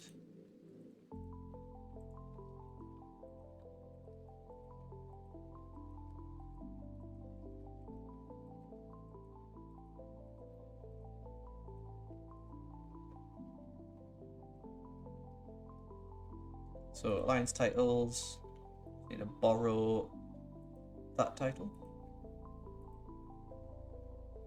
So Bill Watts joins Eric Bischoff. Joins Eric Bischoff To explain the rules of the NWA Tag Team Title Tournament.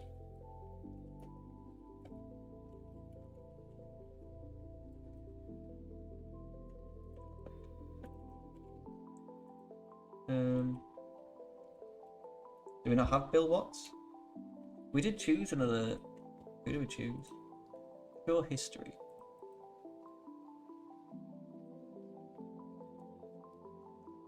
Gordon Soley.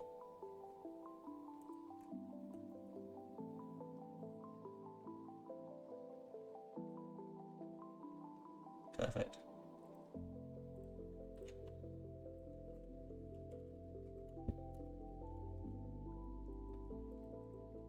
So we have Gordon, Eric, talking about Shinya Hashimoto, and Masahiro Chono. 3 minutes should be fine. We then have Pillman and Liger against Steamboat and Nikita. I think we can just get rid of all of it. Who is it? Brian Pillman and Jushin Liger taking on Ricky Steamboat and Nikita.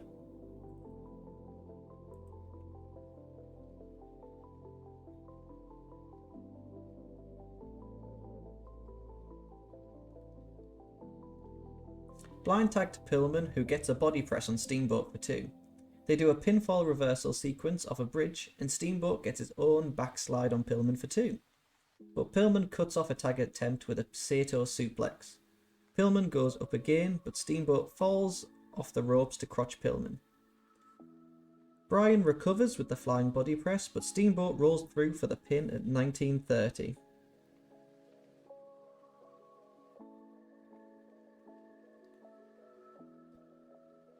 That, to be fair, that match does sound incredible. So 19 minutes. Ricky Steamboat is the winner.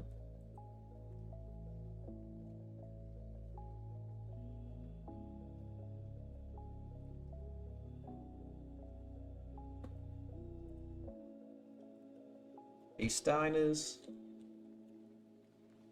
talk with Eric about being spectators tonight.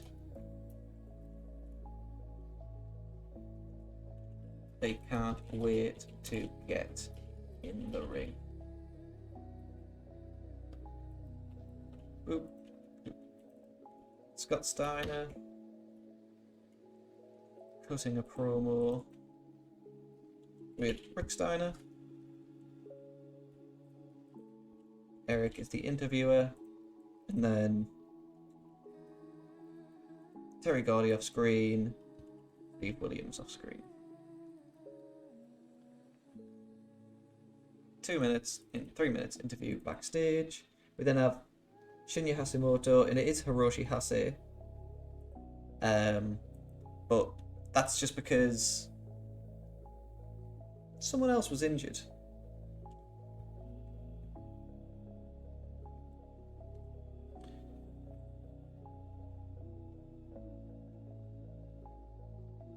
Hayes with a senton onto Hayes for 2, and they trade more chops before Hashimoto comes in with a kick for 2. Bridging fallaway slam gets 2. Hashimoto with a chin lock, while JR and Jesse veer into discussion about what a polecat is, and which of them might be one. The Japan team double teams Hayes, but Michael slugs them down and makes the hot tag to Gavin. The Freebirds run wild, but Gavin walks into a Northern Lights suplex and gets pinned. So we need the Freebirds. Perfect. Taking on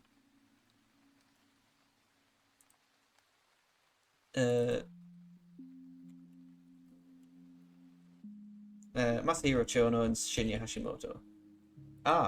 Me. I'm going to do United States Tag Team and NWA World Tag Team. That match was 9:20, and I'm going to stick it on Masahiro Chono. Boom. Bill Watts joins us again with the big gold belt and announces he's taken Ric Flair's name off it and sending it to Japan to crown a new champion.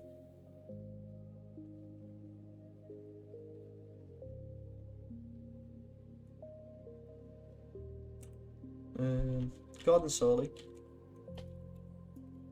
announces that the NWA World Champion will be going to Japan. That's all. Chono eventually wins it, so we'll probably book that match ourselves.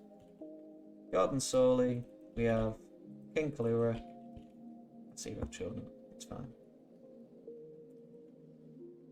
Boop. Boop. We then have Wyndham and Rhodes against Rick Rude and Steve Austin. Wyndham and Rhodes. There they are. Against Austin and Rude. Steve Austin and Rick Rude.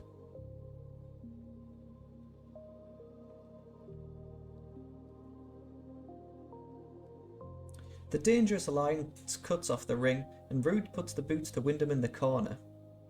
He goes for the facelock, and Wyndham backdrops out of it, but Austin cuts off the tag again. Wyndham fights back on Austin, but walks into a big boot, and Austin gets 2 with his feet on the ropes. Austin with another chin lock, and he slugs away on Wyndham, but Barry cradles for 2, and they're down off a clothesline.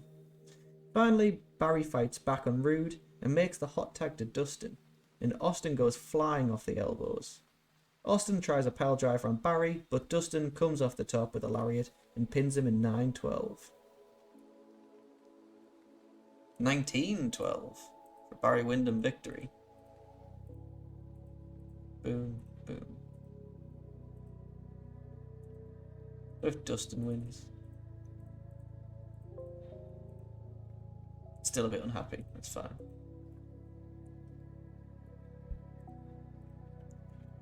Big Van Vader says it's time or it's Vader time at Bash at the Beach. Not Bash at the Beach, Great American Bash.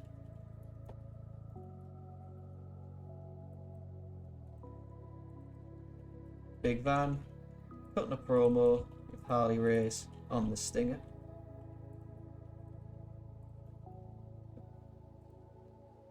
We have the semi-finals of Steamboat and Nikita against Steve Williams and Terry Gordy. We don't have Terry Gordy, but we do have Ricky Steamboat and Nikita.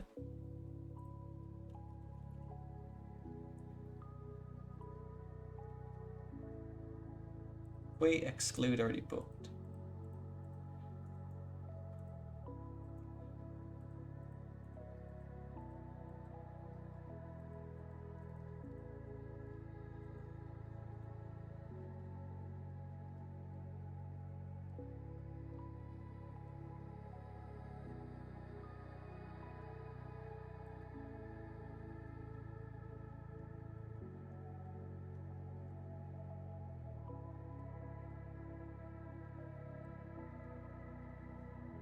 I'm thinking of replacing him with Scott Norton.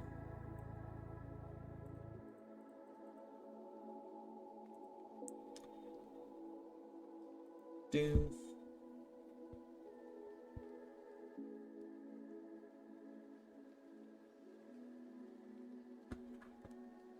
Yeah, I think that'll work.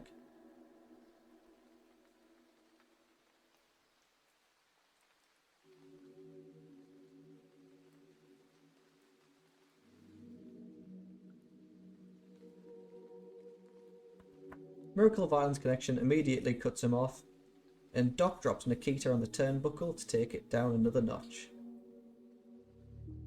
Gordy uses the dreaded Oriental Twist submission hold on the mat. Williams with a Boston Crab, and Gordy goes with another Oriental Twist. Doc with the Power Slam for 2. Steamboat gets a hot tag and goes with a flying chop for one of the high spots of the match. But it goes up again, and Doc shoves him off and finishes with a Stampede at 23:02.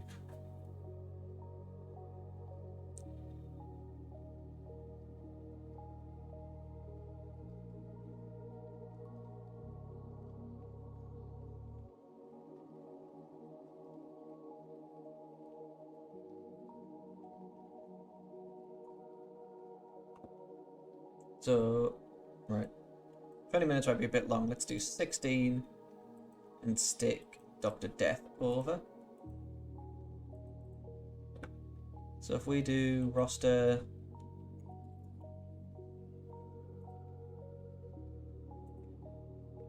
instead of being managed by Harley Race, none.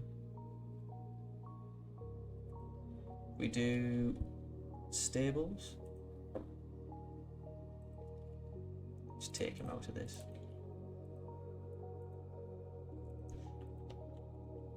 Terry Gordy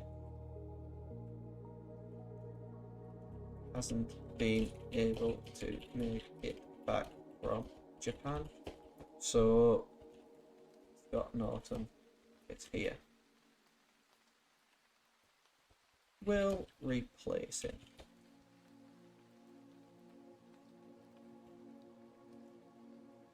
Terry Gordy off. Scott Norton. Character development. Steve Williams. Ricky Steamboat and Nikita.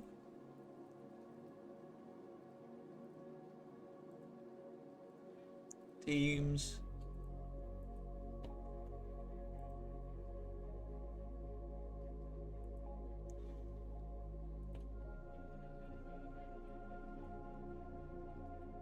Scott Norton. Let's do Texas Fans Connection. Steve Williams.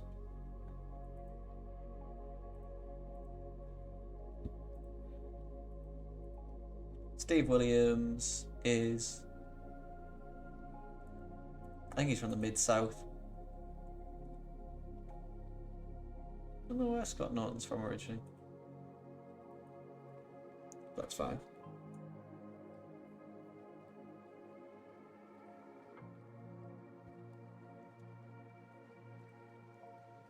Chono and Hashimoto shake hands with Wyndham and Rhodes.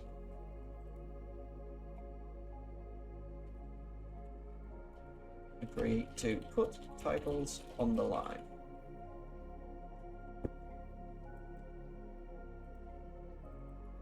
Masahiro, Shinya, Barry Wyndham, Dustin Rhodes. So it's a 2v2 of Shinya Hashimoto and Masahiro Chono against Barry Wyndham and Dustin.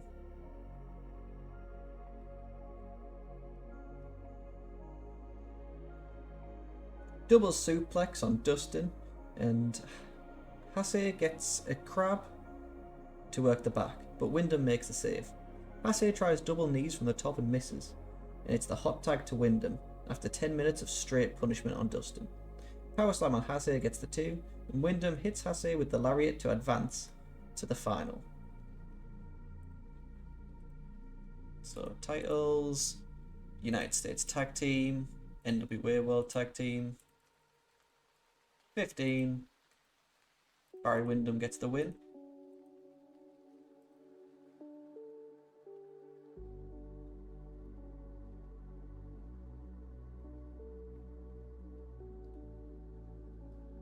Ron Simmons chats with Schiavone and Magnum TA, as the writing was already on the wall that this was going to be the top guy. Ron Simmons chats with Schiavone and Magnum. He wants whoever wins tonight. Vader or Sting. Vader or Sting. Not going well for me here.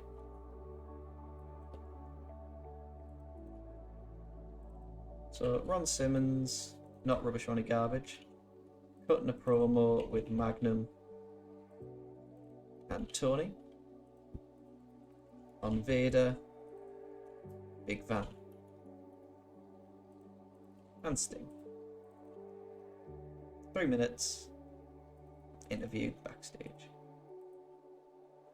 We then have Sting against Big Van Vader.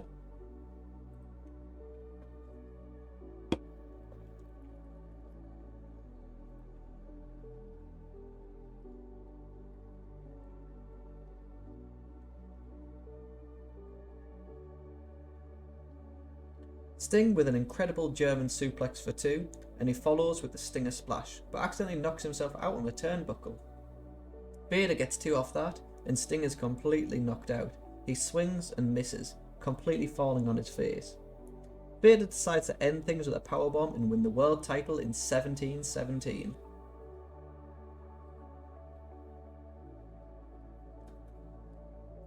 Let's just make it 18. WCW World Heavyweight. Vader storytelling. Hell yeah. Sting is completely knocked out. Vader pauses with race and the title over him.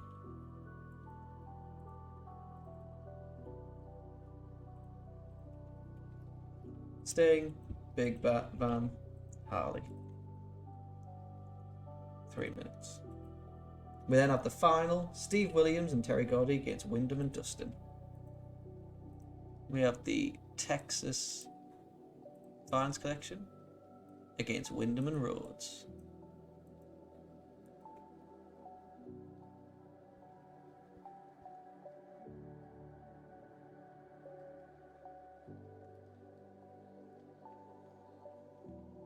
Gordy and Williams hit heads for a double down. It's the hot tag to Dustin, and Doc immediately cuts that off. Williams goes for a face lock on the mat and cuts off another comeback with an Oklahoma Stampede, but Wyndham drop kicks them, and that gets a 2. Dustin tries a bulldog, but Doc clotheslines him and pins him for the title.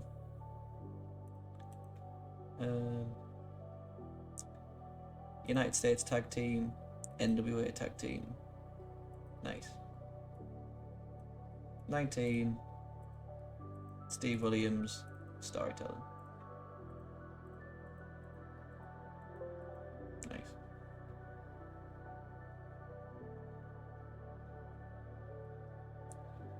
And so Gordy and Williams Unify. Oh, right, I forgot that.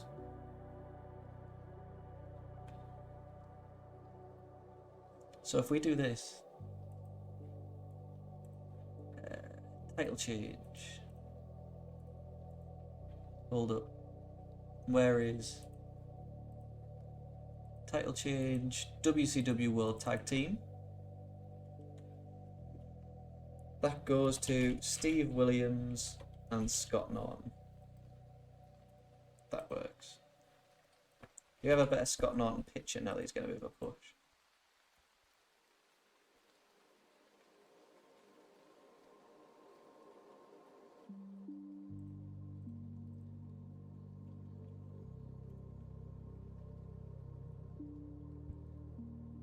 And so Gordy and Williams unify the NWA and WCW tag team titles.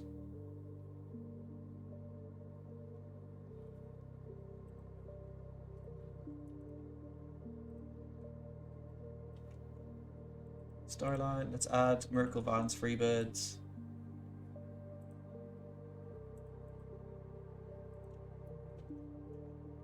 Any Scott Norton, Mage.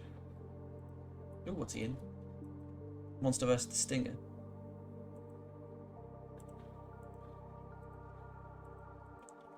Scott Norton, Major.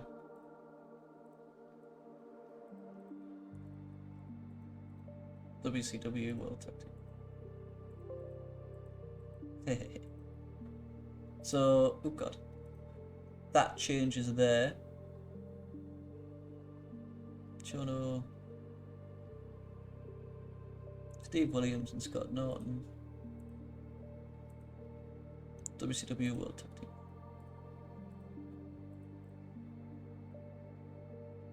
That's for the other two belts. They win all the belts there. Nice. Angle, Texas Fans Connection goes with all three of the tag team titles in WCW.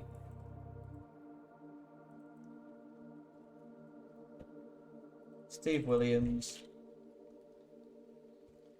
Scott Norton, let's just do Barry Windham,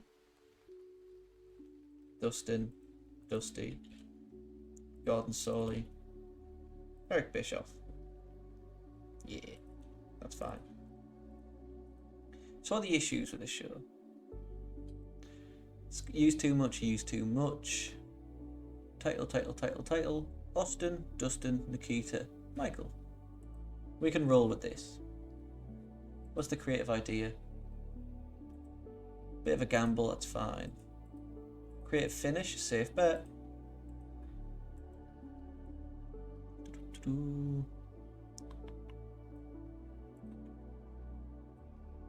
Only apply where Dustin is set to be the victor.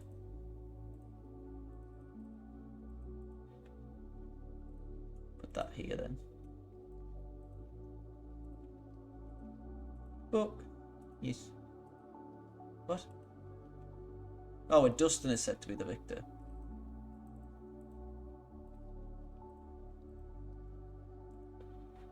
Start creative ideas. Alexander York. That's fine. Just delete that. Boop, boop. Let's go. So we have the WCW Great American Bash 1992 opening. Gordon Soley joins Eric Bischoff to explain the rules of the NWA Tag Team Title Tournament. In About That, Great Wrestling and Good Heat, Steamboat and Nikita defeated Pillman and Liger when Steamboat pinned Liger with a diving crossbody. The Steiners talk with Eric Bischoff about being spectators tonight. Can't wait to get in the ring. They've had to give their titles to the Texas Violence Connection. In a decent match, Chono and Hashimoto defeated the Freebirds when Chono pinned Garvin with a Yakuza kick. Chono and Hashimoto make defense number 1 of the NWA World Tag Team titles and win the United States Tag Team. Gon Soley announces the NWA World Champion will be going to Japan. An exceptional match, Wyndham and Rhodes defeated the Dangerous Alliance when Dustin pinned Steve with a running bulldog. Big Van Vader says it's time. Oh, it's Vader time at the Great American Bash. Terry Gordy hasn't been able to make it to Japan, so Scott Norton will replace him tonight. In a good match, the Texas Violence Connection defeats Steamboat and Nikita when Steve Williams pinned Steamboat with a backdrop driver to make defense number 1 of the World Tag Team titles. Chono and Hashimoto shake hands with Wyndham and Rhodes and agree to put the titles on the line. In a good match, Wyndham and Rhodes defeated Hashimoto and Chono when Dustin pinned Hashimoto with a running bulldog to win the NWA World Tag Team titles and the WCW United States Tag Team. Ron Simmons chats with Schiavone and Magnum. He wants whoever wins tonight, Vader or Sting. In an exceptional match, Big Van Vader defeated Sting in 1744 with the Vader Bomb to win the World Heavyweight title. 88, get in. Sting is completely knocked out. Vader poses with Race and the title over him. In about a good heat and decent wrestling, Texas Violence Connection defeated Wyndham and Rhodes when Steve Williams pinned Wyndham with the Dr. Bomb. Texas Violence Connection wins the NWA World Tag Team titles. They make defense number 2 of the Tag Team titles and win the United States Tag Team. Texas Violence Connection pose with all 3 of the titles in WCW. Now at best, I can understand that. Who was upset? Dustin? I think Ricky Steamboat and Barry Windham.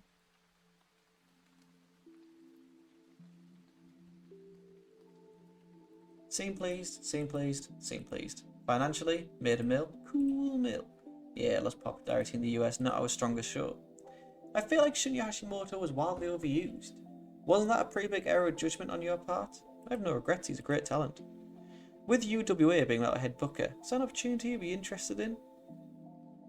It's an interesting opportunity, but I'm very happy. Medusa is coming to the end of her current deal. Do you see her signing an extension?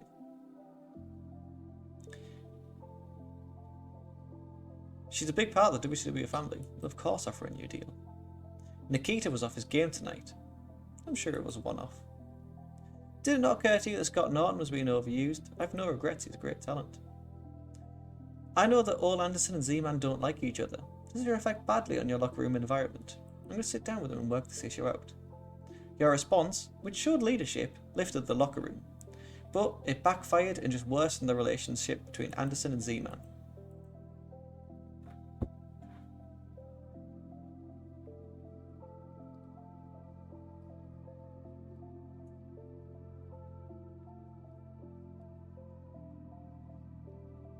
Well, we're getting there.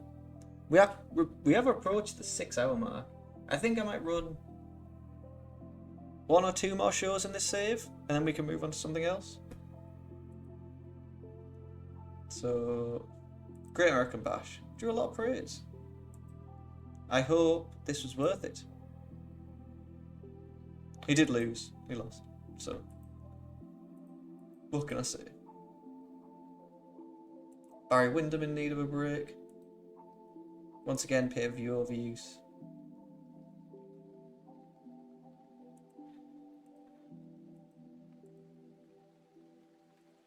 Dustin, what makes you pleased? If I give you a bonus of, I don't know, 31,000. Nikita, if I give you a bonus of 31,000, you're annoyed. If I give you a bonus of 31,000, you're happy. Nice. So if we just check now, Scott Norton, who holds 3 titles, it's gone from literally 45 and 32 to 56 and 42.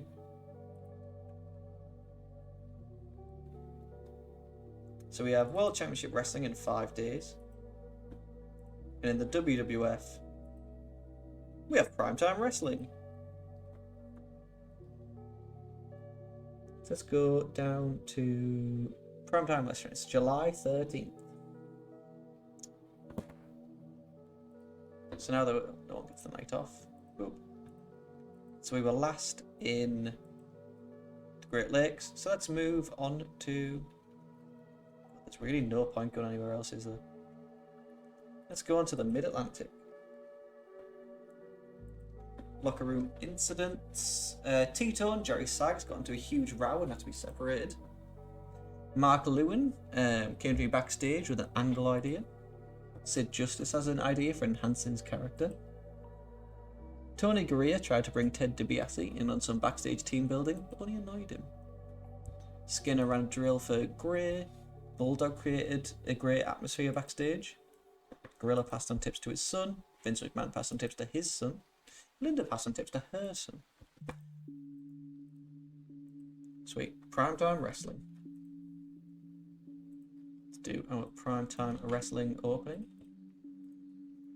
Like, pre-taped video. Just a minute. Just a minute.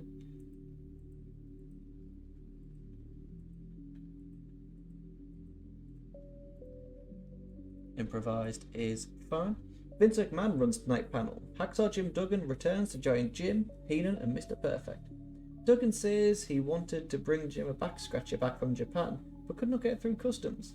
He also said he wanted to bring fish heads and rice back for Heenan and Perfect. Duggan rejoins the WWF panel with McMahon, Heenan, and Perfect.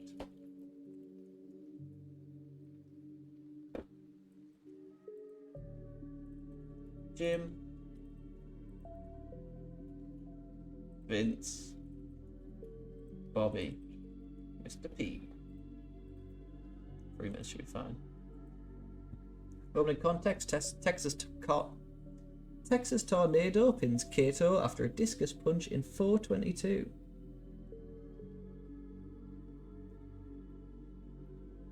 The Tornado traps Kato in a sleeper hold, and in a spot that is not seen often, the heel hand drops twice before using a jawbreaker to escape. The Tornado gets a random shot to the gut though, and then comes off the ropes with a discus punch for the win. We can use the other Von Erich.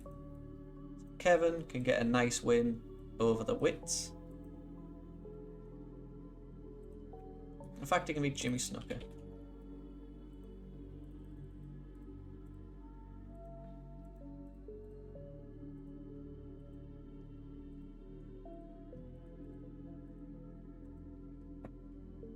Gene Oakland's update segment recaps the Mounties' Great American Scream Machine.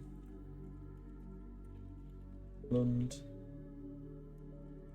update segment recaps Mounties' Great American Scream Machine.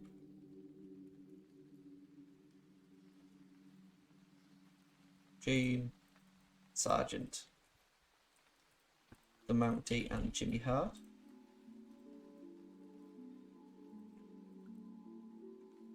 Backstage, pre-taped video maybe. Shawn Michaels squash from Superstars shown. Heenan says that Perfect has a good relationship with Mountie, saying that they are related.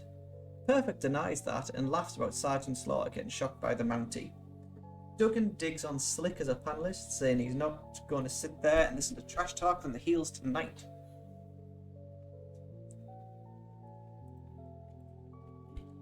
Mr. Perfect laughs at Mountie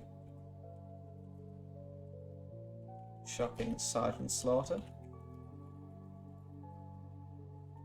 as Vince says they are related.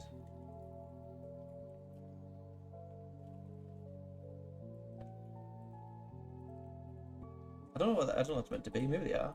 Perfect, Vince, Jim Duggan, laughing about the Mountie, and who is it? Sergeant Slaughter. Oakland interviews Tatanka, who says that Rick Martel is like many he has encountered, but they do not respect his native heritage. He says that eagle feathers were earned through bravery and honour, and Martel lacks both qualities. Tatanka closes by saying the great spirits have told him to seek revenge. Gene interviews Tatanka.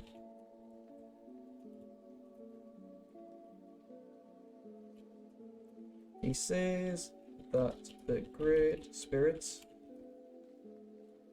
have told him to seek revenge.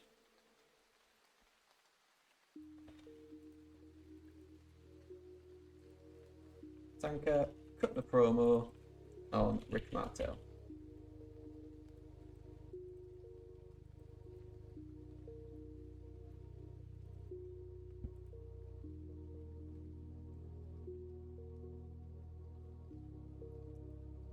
We then have the Nasty Boys against Jayton Knight and Scott Colatino.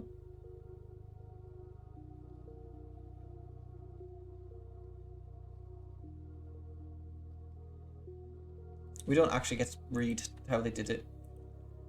So it's just a quick Nasty Boys victory. Face, males, let's do Keith and Ross Hart. I don't know, 4 minutes. Knobs. El Matador squash from Superstars is shown. Money Inc. squash is shown. Replay of the Razor Ramon vignette. Replay of the Razor Ramon vignette from Superstars. Razor cutting a promo, pre-taped video, outside broadcast, a singular minute. High Energy tell the Nasty Boys that they will not be stopped in their race to the top of the WF. GL, the Nasty Boys. They will not be stopped in their race to the top of the WF.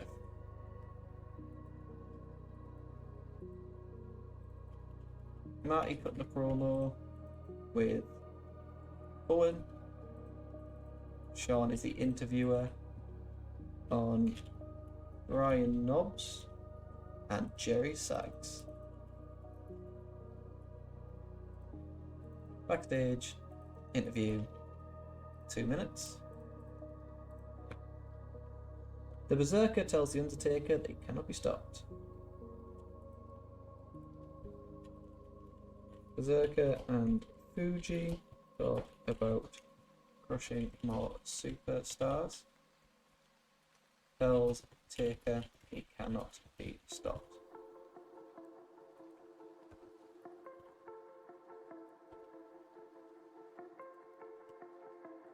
The Berserker and Fungi. Sean Mooney is the interviewer. Let's have the Berserker cutting a promo with Mr. Fuji on the Dead Man. Backstage interview.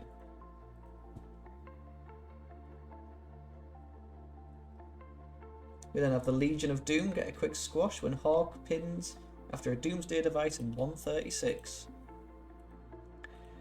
Legion of Doom taking on Heel Mail.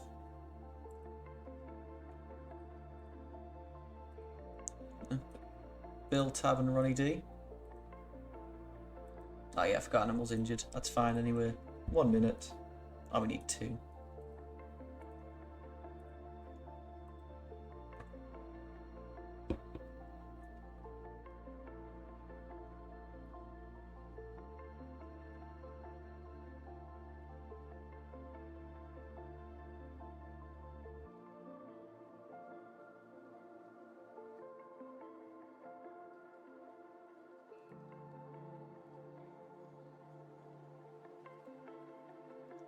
Rocco cuts a promo on the Beverleys. Saying, whatever.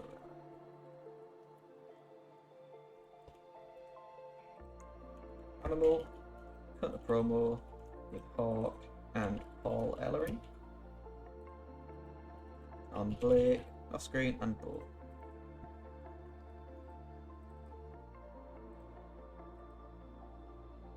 There's a replay of Randy Savage tribute, The Undertaker squash.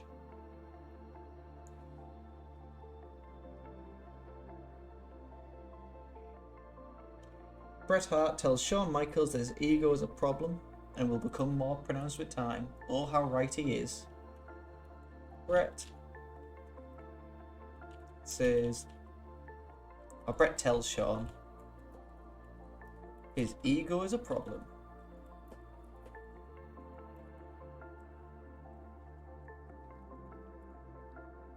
And will become more pronounced with time.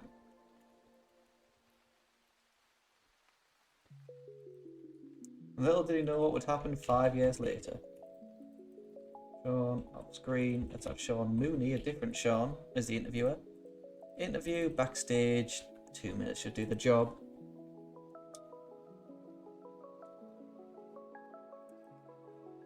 It can be improvised. We then have High Energy taking on the Beverleys.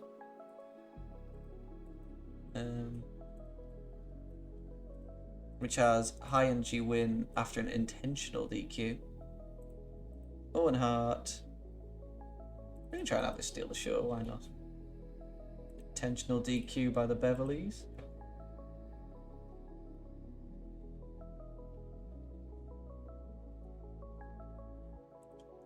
After the match, the Beverleys try and attack. But High Energy get the better of them. Get the better of them. Nice. So I'm torn between what to do next. Let me just finish this. Owen, Marty, Blake, Bo, and we need the Genius. I don't know, let's have this be like 2 minutes in the ring. Ric Flair's squash from Wrestling Challenge is shown.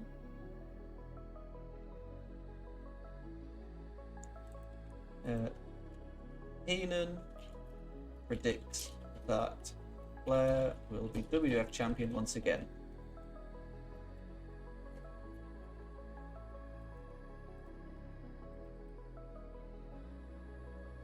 So Bobby Heenan, Mr.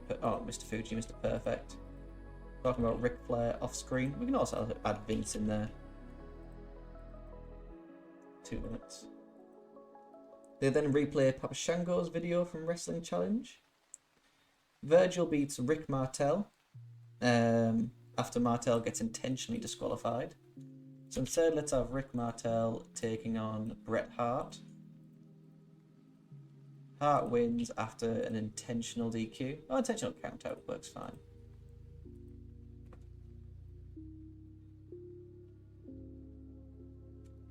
Nails the squash from Superstars Sean and Jim Powers, a man that we haven't seen in a long time.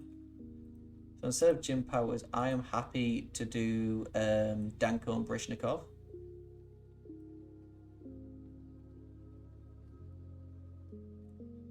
They can take on, I don't know, the Natural Disasters. Let's have Victor win, make this a wild brawl. Earthquake and the Furious, we'll give him a bit of money. That match is fine. This match is also fine, but I think we could have it worth the crowd. We need to put a little bit more effort into these, even though they are all squash matches. That's fine, that's fine. These are fine, put that there. Heenan and Perfect are confident the SummerSlam main event will see Savage face Flair. Yeah, I can put that as the main. Heenan and Perfect are confident that the SummerSlam main event will be Savage versus Flair. I hope so, so I'll get a good rating. Bobby Heenan, Vince, Mr. Perfect, and they are talking about Ric Flair off screen and Randy Savage off screen. I'm willing to swap these two matches and make this one a main event. 18 minutes, storytelling will do. Boom. What's the booking analysis? Earthquake is furious. That's fine. Sweet. WWF Primetime Wrestling opening. Duggan rejoins the WWF panel with McMahon, Heenan, and Perfect. Kevin Von Erich defeated Jimmy Snooker in 410 with the Iron Claw. Jimmy Snooker. Fucking Jimmy Snooker. Gene Oakland update segment recaps the Mounties' Great American Scream Machine. Mr. Perfect laughs at Mountie's shocking slaughter as Vince says they're related.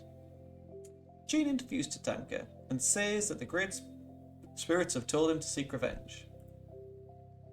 In an extremely short match, the Nasty Boys defeat the Hart Foundation when Nobbs pinned Keith with a trip to Nastyville. We have a replay of the Razor Ramon vignette from Superstars, and High Energy tells the Nasty Boys they will not be stopped in their race to the top of the WWF. Berserker and Fuji talk about crushing more superstars. He tells The Undertaker he cannot be stopped. In an extremely short match, the Legion of Doom defeated Bill Tab and Ronnie D when Animal pinned Bill Tab with the Doomsday Device. Rocco cuts a promo on the Beverleys saying, "What a rush." Brett tells Shawn his ego is a problem and will become more pronounced with time. High Energy defeated the Beverleys when Blake intentionally got DQ'd while fighting Owen Hart. After the match, the Beverleys try and attack, but High Energy get the better of them. In a wild brawl, which had decent reaction from the crowd, but subpar wrestling. Danko and Baryshnikov defeated the Natural Disasters, and Viktor Baryshnikov defeated Typhoon. Heenan predicts that Flair will be WWF champion once again, and in our main event, Brett defeated Martel when Martel intentionally got counted out. Once again, Heenan and Perfect are confident the SummerSlam main event will be Savage versus Flair. 73, reasonably solid. We lost 9,000, which I don't know why we keep losing money on that. So, but the other one's fine. So, gotta spend money. It's a bad time to be a WWF fan in 1992.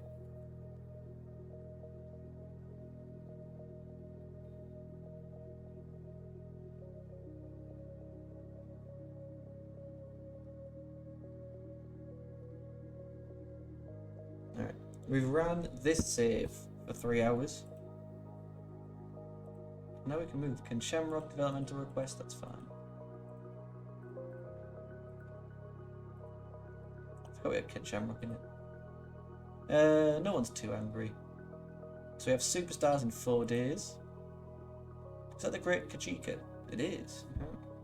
I know some things.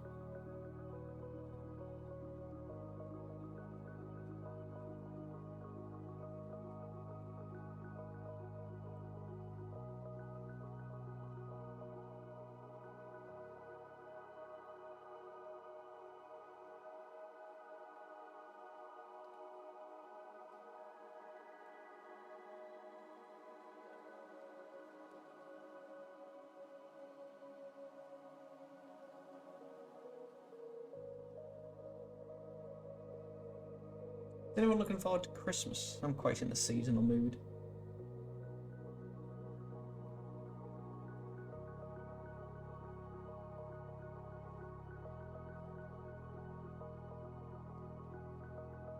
I'm just waiting for us to get somewhere, and then I think my lunch should be finished.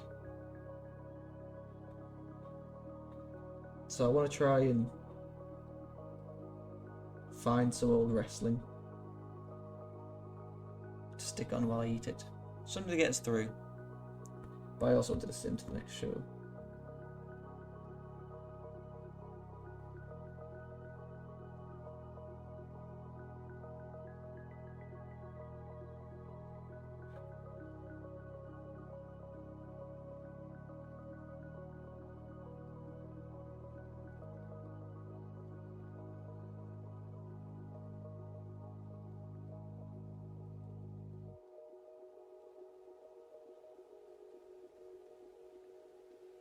Yeah, I didn't realize. Wait, what wrestling should we find? Let's quickly do that.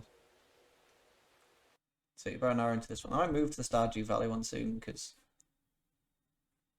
it's a little ominous. Let's boot this. Hell yeah. All my homies love Stardew Valley. Put this back here. What wrestling do we want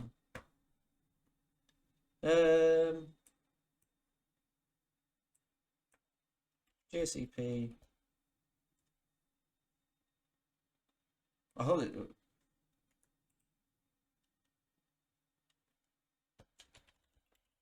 Maybe not JCP Church Worship. Where's the wrestling?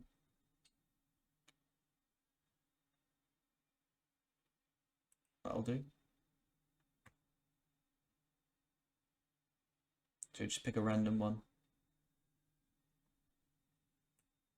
Very carefully, Nikita. I want you to watch what is going to happen to this opponent. I'm about to...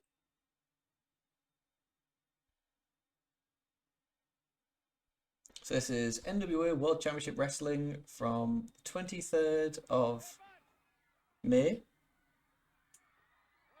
1987. Hell yeah.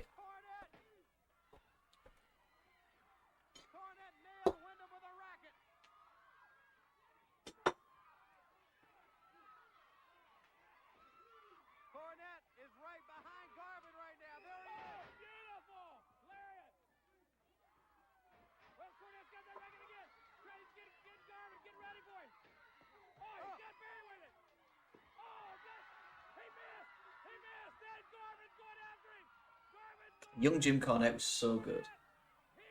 When he wasn't so aggy. Because I like Jim Cornette a lot. He's just arguing all the time.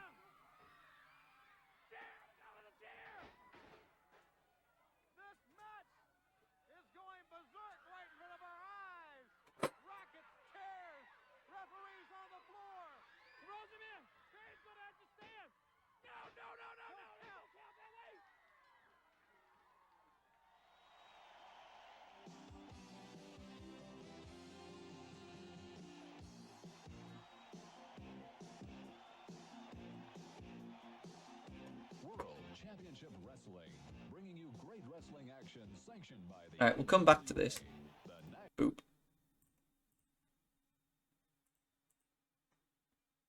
So I will always show some more passion, Oliver. Always.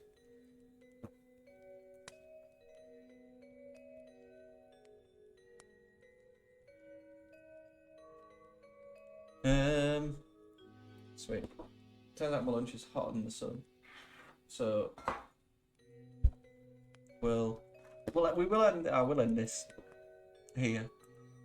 Terry Runnels has gone on maternity leave. Barbarians joined YouTube. Someone was leaving. Who was leaving? That's not it. Is it this one? Larry Zabisco, that's who I want to negotiate with. Holy cannoli.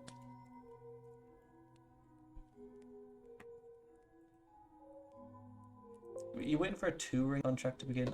17 more days. So what's next? So we have World Championship Wrestling tonight. Don't need that. Done the show for 3 hours. Oh, it's saved for 3 hours. I'm torn between doing a Diablo X thing for the next little bit, or I do want to try this 1988 Megatron. It's 1988 mod. I mean, we can do both. There is time for both. The last two saves have gone really well. We'll try Diablo X just for a bit. It kills some time.